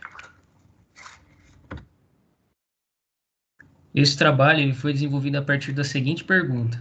Quais as vantagens e a importância das proteções do sistema elétrico de potência? Então, o objetivo geral foi compreender a importância da implementação das proteções mecânicas e automatizadas no sistema elétrico de potência. Para isso, eu busquei compreender a importância das proteções do sistema elétrico de distribuição, entender a funcionalidade dos principais equipamentos de proteção do sistema elétrico de distribuição e descrever como as proteções auxiliam em manobras, minimizando interrupções em consumidores. Desta forma, no capítulo 1, eu trouxe a importância das proteções do sistema elétrico de potência, garantindo a continuidade de energia nos alimentadores, mesmo com muitos defeitos, devido a gente tem as chuvas, árvores tocando a rede, animais em trechos rurais e objetos que são jogados. Ele diminui os custos de operação, pois as interrupções geram menos impactos, né, já que essas proteções são alocadas em pontos estratégicos, né, trechos radiais atendendo o rural, isolando esses trechos da cidade. A qualidade do serviço e do produto, né, diminuindo a quantidade de interrupções que nós temos nesses clientes, mantendo um nível aceitável da atenção. Atendimento a clientes especiais, né, nós temos aí com prioridade o hospital, mas nós temos granjas, nós temos empresas de grande porte. E satisfação dos clientes também, né, em seus afazeres, né, e seus momentos de lazer, já que muitos desses estão em home office. No desenvolvimento do capítulo 2, as funções das principais proteções do sistema elétrico de potência, nós temos a chave fusível indicadora unipolar, né? Ela vai atuar com a fusão do elo devido ao pico da corrente por um determinado tempo. Nós temos os religadores, né, que vai apresentar um ciclo de religamento, eliminando defeitos transitórios da rede. E nós temos os disjuntores, que ele vai fazer a proteção dos transformadores que estão dentro da subestação, né, que são muito caros, e também a proteção das barras de transferência. A relevância do auxílio das proteções e manobras. O elo fusível, quando ele está atuado nas manobras emergenciais, a gente pode terminar de abrir os elos que não foram atuados e fazer um teste na linha, né, energizando o restante dos clientes livres do defeito. Os religadores. A gente pode... O centro de operação acompanha os níveis de corrente, tensão, potência ativa, reativa, né? E nós temos também, pelo grau da corrente, a distância dos defeitos, quais fases atuaram. Nós temos como transferir a carga, né, por telecomando, que não há defeitos, e liberar serviços em linha viva também, né, o serviço em linha energizada. Os disjuntores, quando há a perda das LTs, nós podemos fazer a transferência usando esses equipamentos via barra, o próprio alimentador da distribuição alimentando outro. A gente pode acompanhar as faltas de fase, se nós temos clientes, né, ao todo os clientes dos alimentadores estão sendo afetados. As considerações finais, né? Objetivou fazer com que se compreenda a importância dessas proteções do sistema elétrico de potência, já que elas estão presentes na geração, transmissão e distribuição de energia. E a gente pode concluir que o objetivo desse trabalho ele foi alcançado, né? Que foi constatado que sem a proteção do sistema elétrico de potência, a gente não teria a qualidade da energia que nós temos e essa estabilidade do sistema, né? Essa robustez. Algumas referências e obrigado. Muito bem, obrigado, Leonardo. A professora Ana vai fazer sua arguição, tá bom? Parabéns, Leonardo, pelo trabalho. A pergunta que eu tenho para te fazer é uma pergunta simples. Explica resumidamente o que é o sistema escada, onde ele fica localizado normalmente na concessionária de energia e quais são os profissionais que acessam esse sistema e como se dá a comunicação desses profissionais com os outros profissionais que vão na rede. Uma geralzinha sobre isso. Positivo. Estava até na apresentação, esqueci de estar falando aí nesse e-mail. O sistema escada... Eu vi, por isso que eu peguei isso. Ele é um sistema usado pelos centros de operações das concessionárias. Ele recebe e registra tudo o que acontece no sistema elétrico de potência, tanto no sistema de transmissão quanto no sistema de distribuição. Cada centro vai ter o seu escada para registrar essas atividades, né? E nesse sistema ele vai registrar equipamentos que eles estão com uma sobrecorrente, um desligamento, um ciclo de religamento de um disjuntor, de um religador, abertura, né, o comando do operador, se ele está abrindo um equipamento, se ele está fechando, né? E visualmente ele traz os diagramas dos alimentadores para que possam ser feitas manobras por telecomando ou em conjunto com os eletricistas que estão em campo. Isso que é o SCADA, ele faz o intermédio dos equipamentos para o centro de operações, para os operadores terem a visão em tempo real do que está acontecendo. Ok, muito obrigada. Bacana, obrigado, professora. Leonardo, muito obrigado, parabéns. E está encerrada a sua apresentação, tá bom? Obrigado. Vamos ao Lucas Eduardo Florido. Ele está por aí? Aê, Boa noite, apareceu. estou por Boa aqui noite. sim, professor. Lucas, eu apresento aqui por você ou você faz aí? Eu faço daqui mesmo. Belezinha. Então tá bom. Então tá bom.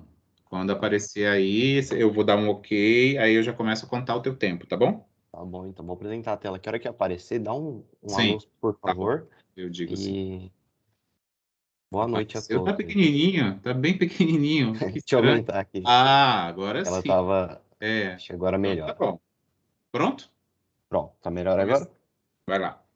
Bom, meu nome é Lucas Eduardo Florido, sou da Engenharia Elétrica Noturno. O tema do meu TCC é sobre os sistemas de energia dentro da geração distribuída. Bom, o problema, a energia elétrica é um bem de consumo essencial para todos nós. E ultimamente a gente vem vivendo tarifas altas, crise hídrica, estamos dentro da pior crise hídrica desde 2015. E aí, aliado a isso, como que a geração distribuída pode ser um favorecedor do consumidor?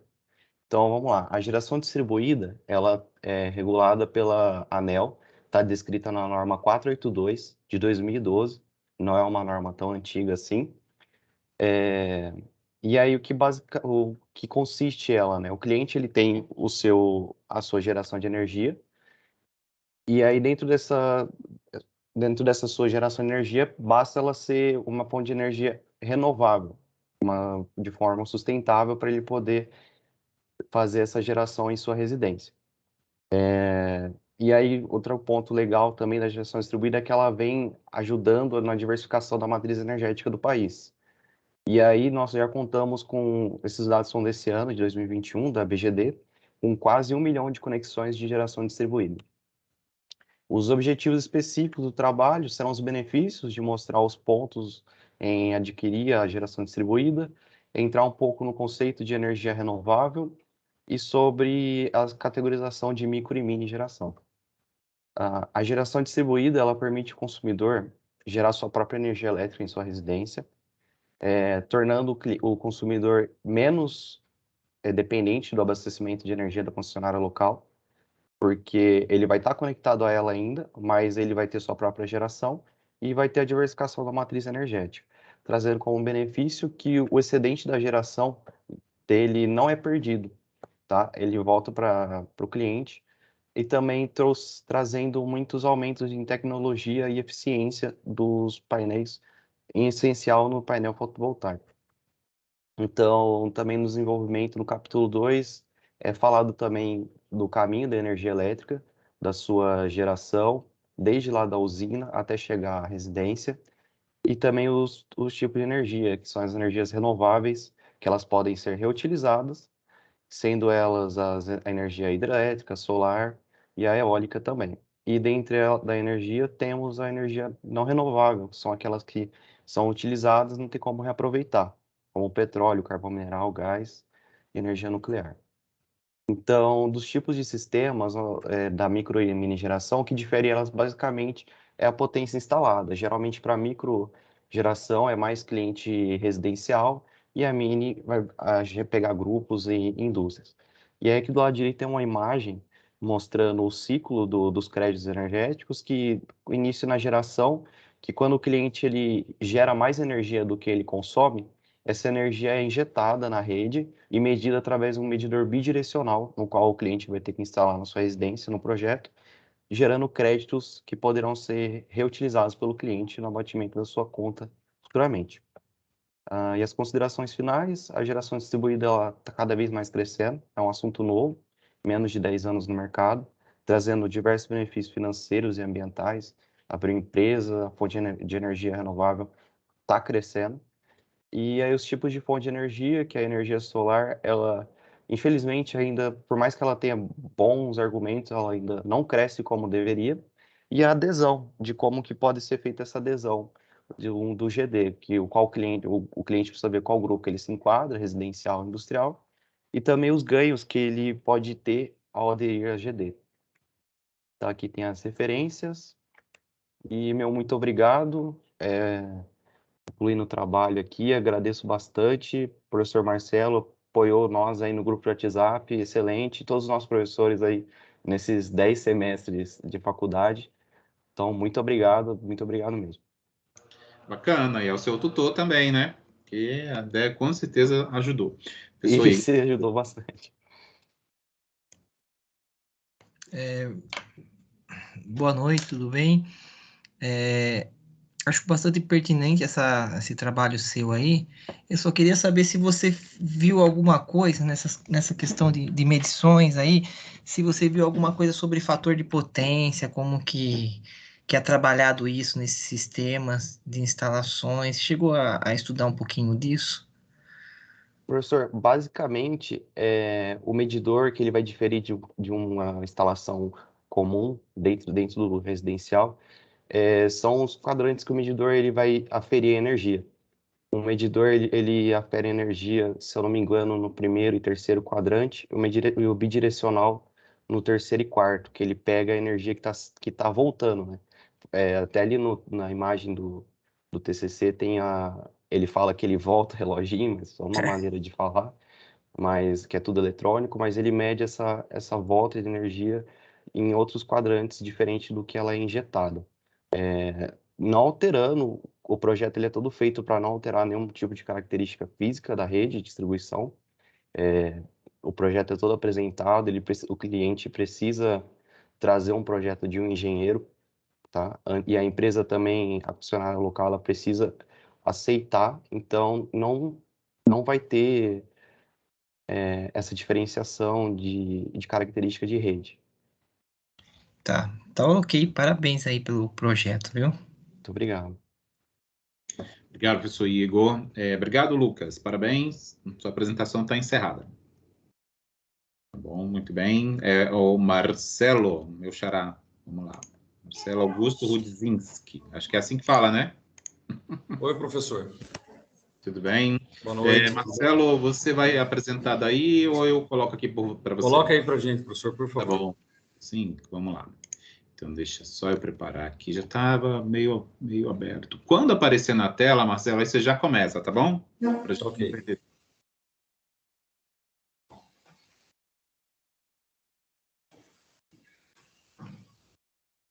Muito boa noite a todos. Meu nome é Marcelo Rudzinski. Eu estou no 10º semestre do curso de Engenharia Elétrica. Tenho 42 anos. E pode passar, professor. Então, a gente vai falar basicamente na introdução... Não leio o título do trabalho? Ah, perdão, gente. Energia solar.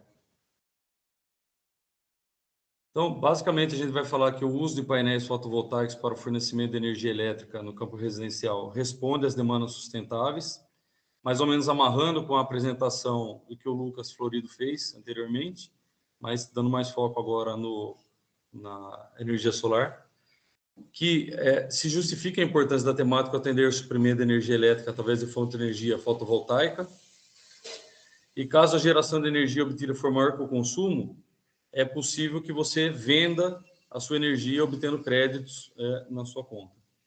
Pois não, pode passar. A metodologia foi feita baseada em consulta livros, monografias, bases de dados, Cielo, Google Acadêmico, entre outros. Pode passar. As palavras-chave aí basicamente são sustentabilidade e meio ambiente. Sustentabilidade, portanto, está ligada à proteção ambiental, que é um sistema de energia limpa, né, não agride o meio ambiente. A busca por meios renováveis de geração de energia elétrica emergem como temas centrais de debate. e energia limpa. Os combustíveis fósseis foram por séculos a matriz energética no mundo, né, gente? Utilizada por diversos países. As fontes renováveis e matriz energética são os propagadores do desenvolvimento sustentável. Aqui está mais ou menos um panorama de como que é a geração mundial, né? Como que a gente está na parte de energia renovável. Então, a gente tem muito derivado de petróleo, geração por carvão, biomassa, gás natural, e a parte hidráulica, a parte e outros ali, né? Onde entra a parte eólica, a parte solar, é muito pouco, né? Representa muito pouco do nosso potencial todo, né? O Brasil é um pouco melhor em função da geografia, né, do país, né, do clima, e por questões também políticas do passado, mas a gente vai falar um pouco mais adiante, pois não, pode passar. Energia solar. O segundo anel, a energia fotovoltaica consiste na conversão direta de energia solar em energia elétrica, que ocorre pelos efeitos de incidência de radiação. Módulos fotovoltaicos são fabricados com células de silício, que têm características semicondutoras. O silício puro é um mau condutor elétrico por não conter elétrons livres. Com isso, se realiza dopagem, acrescentando fósforo ao silício, obtendo um material com elétrons livres, silício tipo N. Agora, dopando o silício com material de nome boro, resulta em um material com características inversas, portanto, um material com cargas positivas livres, silício tipo P. Um painel solar é composto por células com uma camada fina de material tipo N e uma maior do tipo P, que quando unidas P e N geram um campo elétrico devido a interação do silício tipo N com os vazios das estruturas do silício tipo P. Então, está aí uma placa de silício monocristalino e outra policristalino. A matriz energética brasileira, nesse aspecto, é diferenciada do restante do globo. A escassa existência de petróleo, com baixas reservas, fez com que o Brasil investisse em biocombustíveis e eletricidade. Então, lá atrás, né, a gente é melhor, não porque a gente investiu, porque a gente tinha uma consciência ambiental. A gente é melhor porque a gente não tinha petróleo também, né, de certa forma. Pode passar, professor. Tipos de fontes e procedimentos de energia renovável. Dentre as fontes de energia renovável que não produzem maléficas, estão sobretudo a energia solar e a eólica. O Brasil possui características extremamente favoráveis ao desenvolvimento qualitativo de meios renováveis e produção de energia, dado principalmente ao tamanho do Brasil e a geografia. Pois não pode passar. Ângulo de incidência dos raios solares. A inclinação da superfície de captação se dá pela determinação do ângulo de superfície e o plano horizontal. O módulo é então instalado com um ângulo de inclinação diante ao solo, tendo sua face voltada ao norte geográfico. Cálculo da energia produzida. Para o desenvolvimento de projetos, tem como objetivo captar a energia e transformar em energia elétrica. É importante compreender a medição da radiação solar. Tais medições são capazes de determinar a viabilização da instalação de painéis fotovoltaicos em determinadas regiões, ou seja, se você pegar a região norte, nordeste, centro-oeste, você vai ter uma eficácia melhor com o sistema. Né? Pode passar, professor. Conclusões e recomendações. A energia solar fotovoltaica tem sido uma das alternativas consideradas mais promissoras para a geração de energia. As principais vantagens são a utilização do sistema são, de fato, não consumir combustível, não poluir ou contaminar o meio ambiente e não gerar ruído. Aqui algumas referências bibliográficas que a gente usou. E os agradecimentos. Eu gostaria de agradecer ao professor Marcelo Tavares, que foi um guerreiro no WhatsApp, respondendo todo mundo, fiquei impressionado. O meu tutor, né, que foi bastante crítico, né, e me devolveu o trabalho várias vezes para que eu pudesse corrigir, mas a gente se entendeu. E a minha família, que teve paciência de aturar todo esse tempo aí para eu fazer isso. Muito obrigado.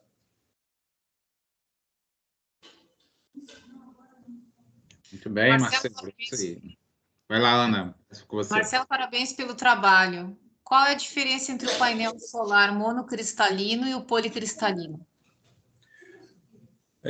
Basicamente, professora, os módulos policristalinos são feitos a partir de vários pequenos blocos de cristais, né?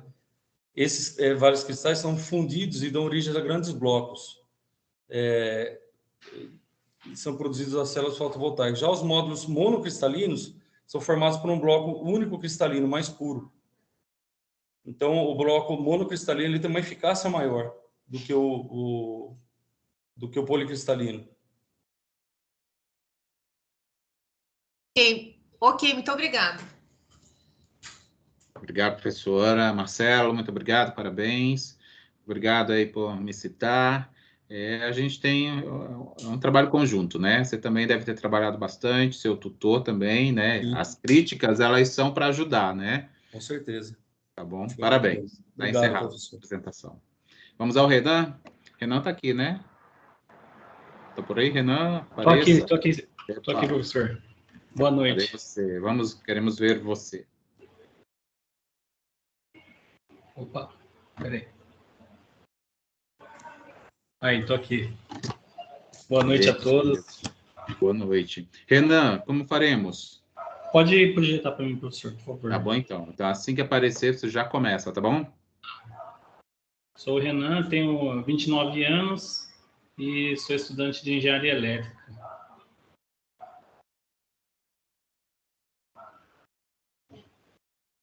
Bom, o tema do meu TCC é a viabilidade de usina de microgeração fotovoltaica on-grid. Pode passar. O problema de pesquisa é se a produção de energia fotovoltaica on-grid pode ser a solução viável para um futuro presente. Pode passar, por favor. O objetivo geral é identificar o impacto da produção de energia fotovoltaica na matriz energética no Brasil. Pode passar. Os objetivos específicos são conceituar a energia fotovoltaica, identificar as vantagens e desvantagens na produção de energia, identificar os impactos diretos da produção de energia na matriz energética. Pode passar. O capítulo 1, o efeito fotovoltaico foi descoberto em 1839 por Edmund Becquerel, que logo alguns anos depois foi necessário uns estudos do efeito fotoelétrico descoberto por Albert Einstein em 1905, que foram necessários esses estudos para a criação da primeira célula solar em 1953 por Calvin Fuller. Os tipos de gerações de células fotovoltaicas são divididos em 3 gerações. A primeira geração de silício cristalino, a segunda geração denominada ali pelo comércio de filmes finos, e a terceira geração, que ainda em desenvolvimento, tem uma alta eficácia, porém não tem um valor competitivo para o mercado atual. Pode passar. Desculpa. E os tipos, por favor, pode voltar, professor? E os tipos de sistemas fotovoltaicos são divididos entre os isolados e os conectados à rede. Os isolados são aqueles que são os autônomos, utilizam bateria e algum tipo de conversão de energia para poder segurar a energia, né? Poder fazer a transferência depois. E os conectados à rede, que são os tipos de sistemas on-grid, dos sistemas fotovoltaicos, que ele gera energia e o excedente é devolvido à distribuidora. Pode passar. As vantagens da geração de energia, tá? Que a fonte de energia é inesgotável, considerando aí o seu tempo de existência, não emite nenhum tipo de poluente, nem ruído, nem partículas, gases. O seu potencial de radiação é muito grande, até mesmo no inverno, em todo o Brasil. A sua implantação é simplificada, podendo utilizar de estruturas já construídas. É necessário pouca manutenção, durando aí também, mais ou menos, em média, 25 anos, e gerando economia na conta de luz e podendo valorizar o imóvel, numa possível venda. As suas desvantagens são que ele não gera energia no período noturno, tem uma redução em dias nublados, na produção do silício, ele gera poluentes, tem poucos incentivos para a utilização e pesquisas e desenvolvimento, e tem um alto custo de investimento na aquisição. Pode passar, professor. A matriz energética tem uma predominância de 84% de fontes alternativas de energia no total, sendo 65,4% a base de fontes hídricas. A capacidade instalada aumentou 2,7% no total da capacidade instalada entre os anos de 2020 e 2021, aumentando 32,9% da energia fotovoltaica. A geração de energia aumentou 61,1% na forma de energia solar entre os anos de 2019 e 2020. E teve uma redução na emissão de gases do efeito estufa de 10,8% entre os anos de 2019 e os anos de 2020. Pode passar, professor. As considerações. Em meio à necessidade de gerar a energia de forma econômica, eficiente e sustentável, a usina de microgeração de energia fotovoltaica on-grid apresenta as características correspondentes e custo-benefício. Mesmo não gerando energia no período noturno ou redução em dias nublados, é compensado pelas médias anuais de irradiação solar, ou até mesmo seu alto custo de aquisição é compensado a longo prazo pelas contas das faturas, pelos descontos na fatura das contas de luz. E aí podemos observar, através dos resultados da pesquisa, que a adoção das fontes alternativas de energia tem impactado positivamente na redução da utilização de fontes de energia fósseis, gerando a queda na emissão dos gases de efeito estufa, contribuindo ecologicamente com o planeta. E aí eu concluo que é evidentemente viável a utilização de energia fotovoltaica on-grid na atualidade, visando aí um futuro promissor. Pode passar, professor. Então, uma referência que eu usei, e pode passar e terminar. Eu agradeço a oportunidade de poder contribuir com o trabalho. Bem, isso aí, Renan. Isso, parabéns. professor. Muito obrigado. O professor Igor vai fazer a arguição. Tá Boa certo, noite, obrigado. Renan. Boa noite. Um tema aí também já discutido aqui também para a gente, né? Célula fotovoltaica, né? Bastante pertinente aí. Acho que a gente tem um problema muito grande aí com custo, né? E com uma estrutura meio política aí que a gente ainda está um pouco, ao meu ver, atrasado aí, né? A gente preocupado com coisas que às vezes acho que não seja tão importante, né? E outras que são, acho que não estamos dando uma visão muito...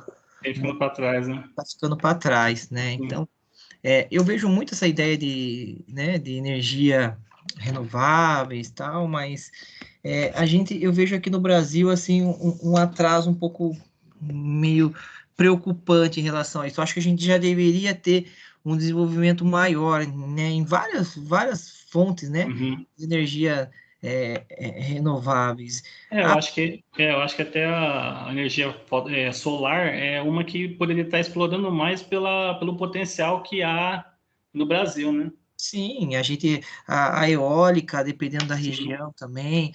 Então, acho que a gente poderia aí, né? A pergunta aqui é mais sistemática, né? Você acredita aí numa melhora a curto, médio ou longo prazo em relação a isso, pelo que você está vendo? Pelo que eu estou vendo aí, pelo que eu tenho até um dado, o senhor fez uma pergunta para um trabalho aí atrás, e eu tenho esse dado, eu estava até olhando aqui. Tem uma estimativa que até o ano de 2030, 2,7 milhões de unidades consumidoras terão a possibilidade de poder gerar sua própria energia, gerando aí 23,5 megawatts resultantes, tendo 48 terawatts por hora produzidos. Então, é um dado que do levantamento que eu tenho aqui. Eu acho assim que, pelo que a gente vem vendo assim, tem crescido, só que não tem crescido aquilo que deveria, aquilo que a gente necessitava, né? Porque o preço da energia está ficando caro cada dia e não tem tido nenhum investimento, a gente não tem visto nenhuma pesquisa, incentivos em pesquisa, em desenvolvimento. Aqui no Brasil, a gente não tem muitas pesquisas de desenvolvimento em questão de purificação de silício. Na minha pesquisa tem falando aí que a gente aqui é riquíssimo em silício mineral. Sim. Só que a gente não faz o processo para poder fazer a célula solar, entendeu? Aí a gente tem que ficar acabando importando o produto e chegando aqui no preço que está, por isso que a gente não tem esse desenvolvimento do país. É política, né? É complicado. É política. Nesse momento é mais interessante para eles exportar do que trabalhar internamente, né? Pensando em si próprio e não, acho que não na nação, mas tudo bem. Como tudo, né? É um outro debate aqui que a gente teria que... Mas muito parabéns aí.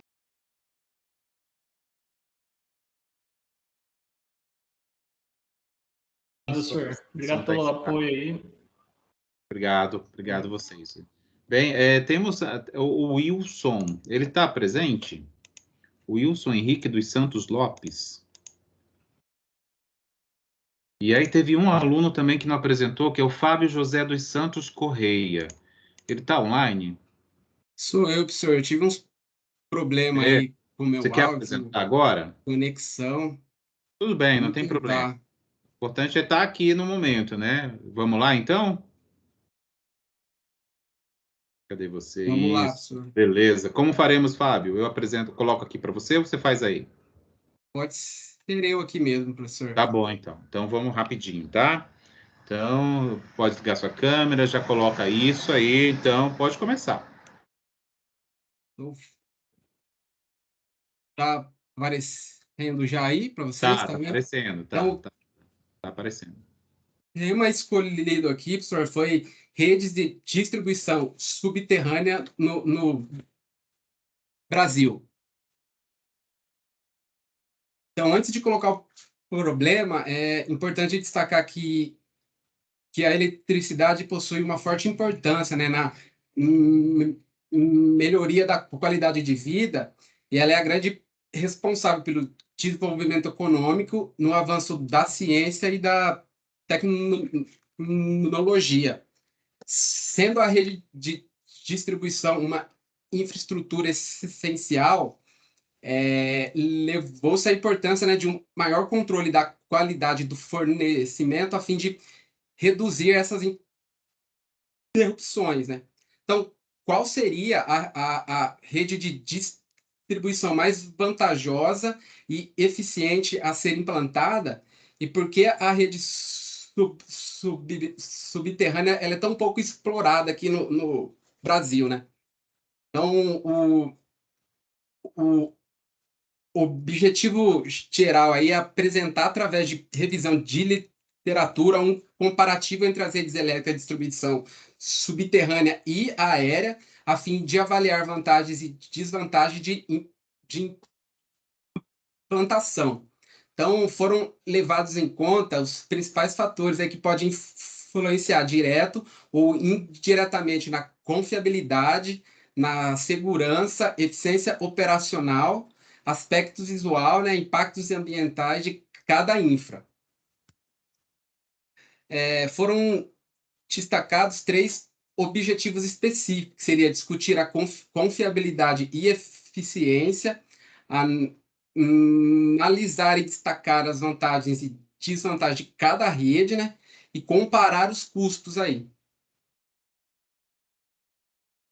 Então, no capítulo 1, a gente falou um pouco sobre a confiabilidade aí e eficiência, né?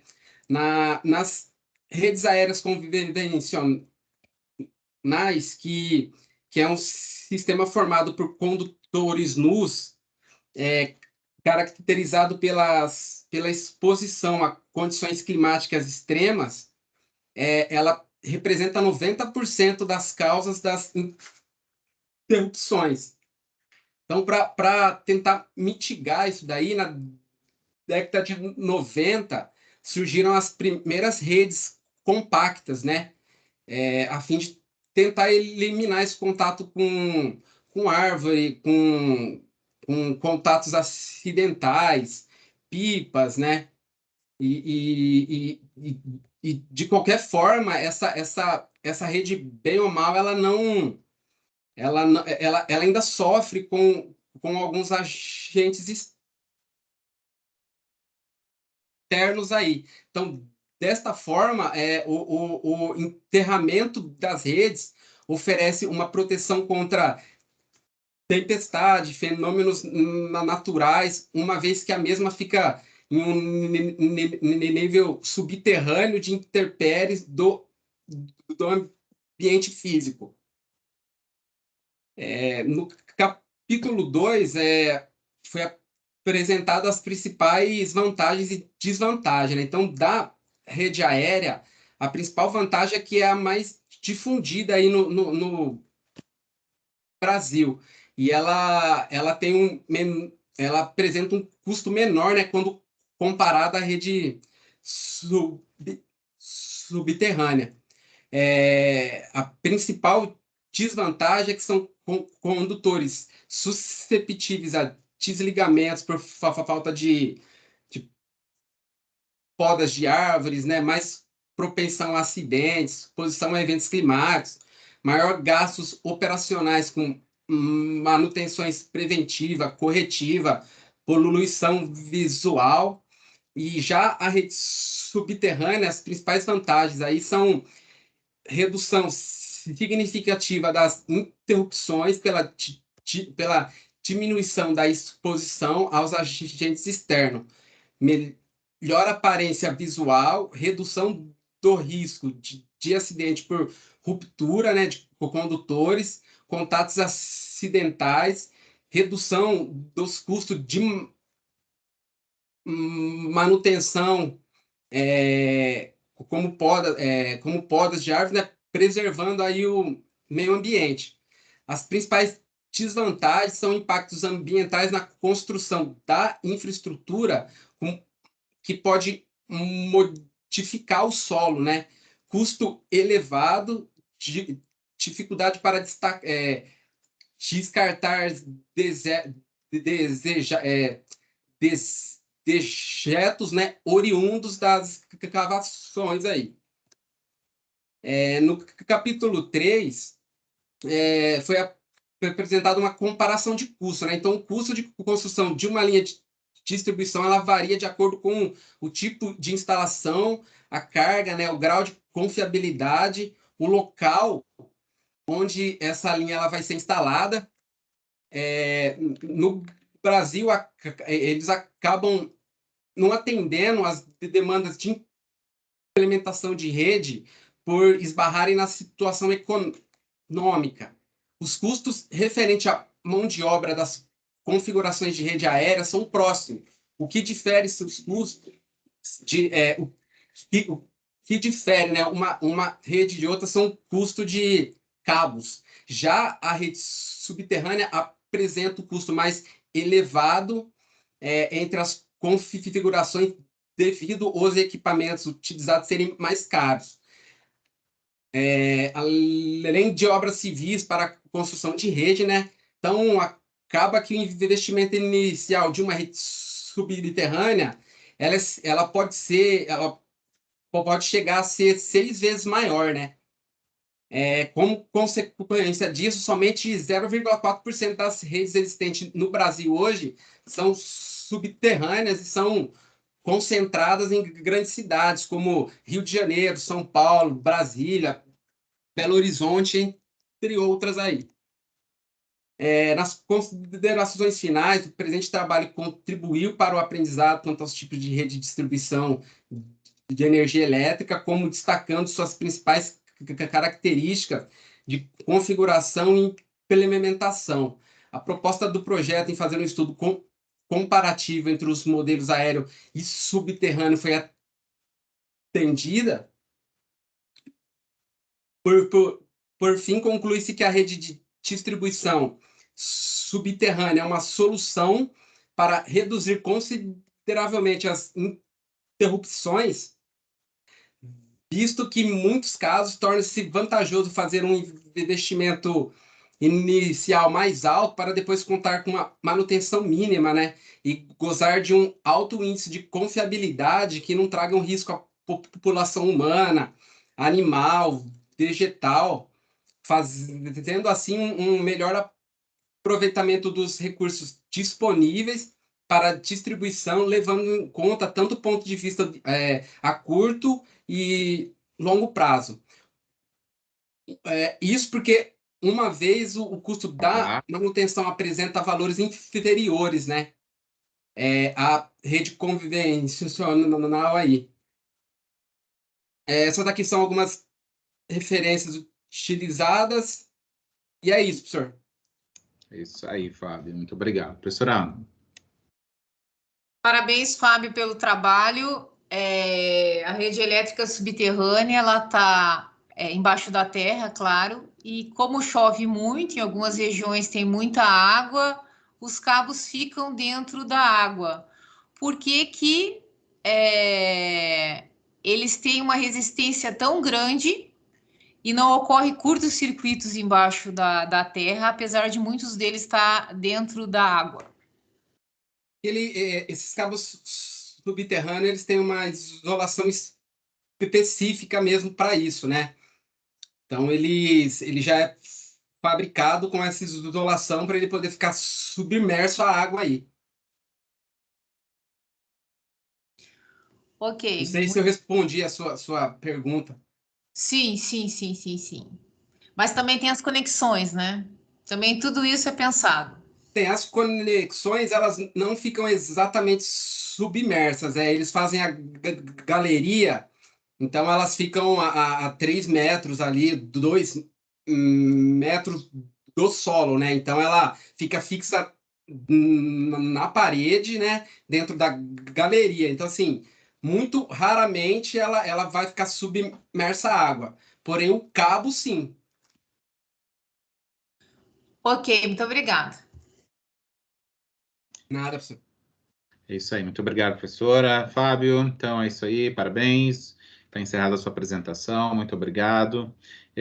Última chamada para o Wilson Henrique dos Santos Lopes. Ele está presente? Fábio, descompartilha a sua tela, por favor. Isso. Bem, acho que não, né? Professor Eduardo, coordenador do curso de Elétrica. Você quer fazer um encerramento aqui para a gente se despedir dos palestrantes? Acho que o professor Eduardo está aí. Acho que ele não está. Bem, então, deixa eu encerrar. Gente, muito obrigado, parabéns. A grande maioria de vocês cumpriu direitinho o horário, né? O tempo que a gente tinha determinado para apresentar, isso é importante, tá? Essa rigidez, porque isso traz uma organização que a gente precisa ter, e isso até ajuda vocês a organizar a apresentação. Agradeço à banca, a avaliadora, né? Professora Ana, professor Igor, muito obrigado mais uma vez. Tá bom? Então, eu dou por encerrada a noite de defesas da engenharia elétrica, tá bom? Parabéns a todos e logo mais vocês terão aí a nota de vocês no portal, tá bom? Uma boa noite a todos vocês. Parabéns a todos, de uma maneira geral, os trabalhos estavam muito legais. Eu ia agora brincar com o Leonardo, mas ele foi embora, né? Que ele mudou o corte de cabelo, a barba tá parecendo Wolverine, mas não deu, porque ele foi embora. Eu falo Pode deixar que eu dou o recado para ele. Eu achei, ele mudou muito, né? Essa pandemia fez ele quase se transformar no Wolverine. Eu estraguei ele, mas eu falo com ele amanhã, pode deixar. Então tá, um abraço para todos, viu? Inclusive para os que já saíram aí, pode deixar o nosso abraço a todos e valeu. Abraço, gente, foi uma honra, viu? Passar esses 5 anos aí com vocês. Abraço, pessoal. Fiquem com Deus. Abraço. Tudo de bom. Saúde.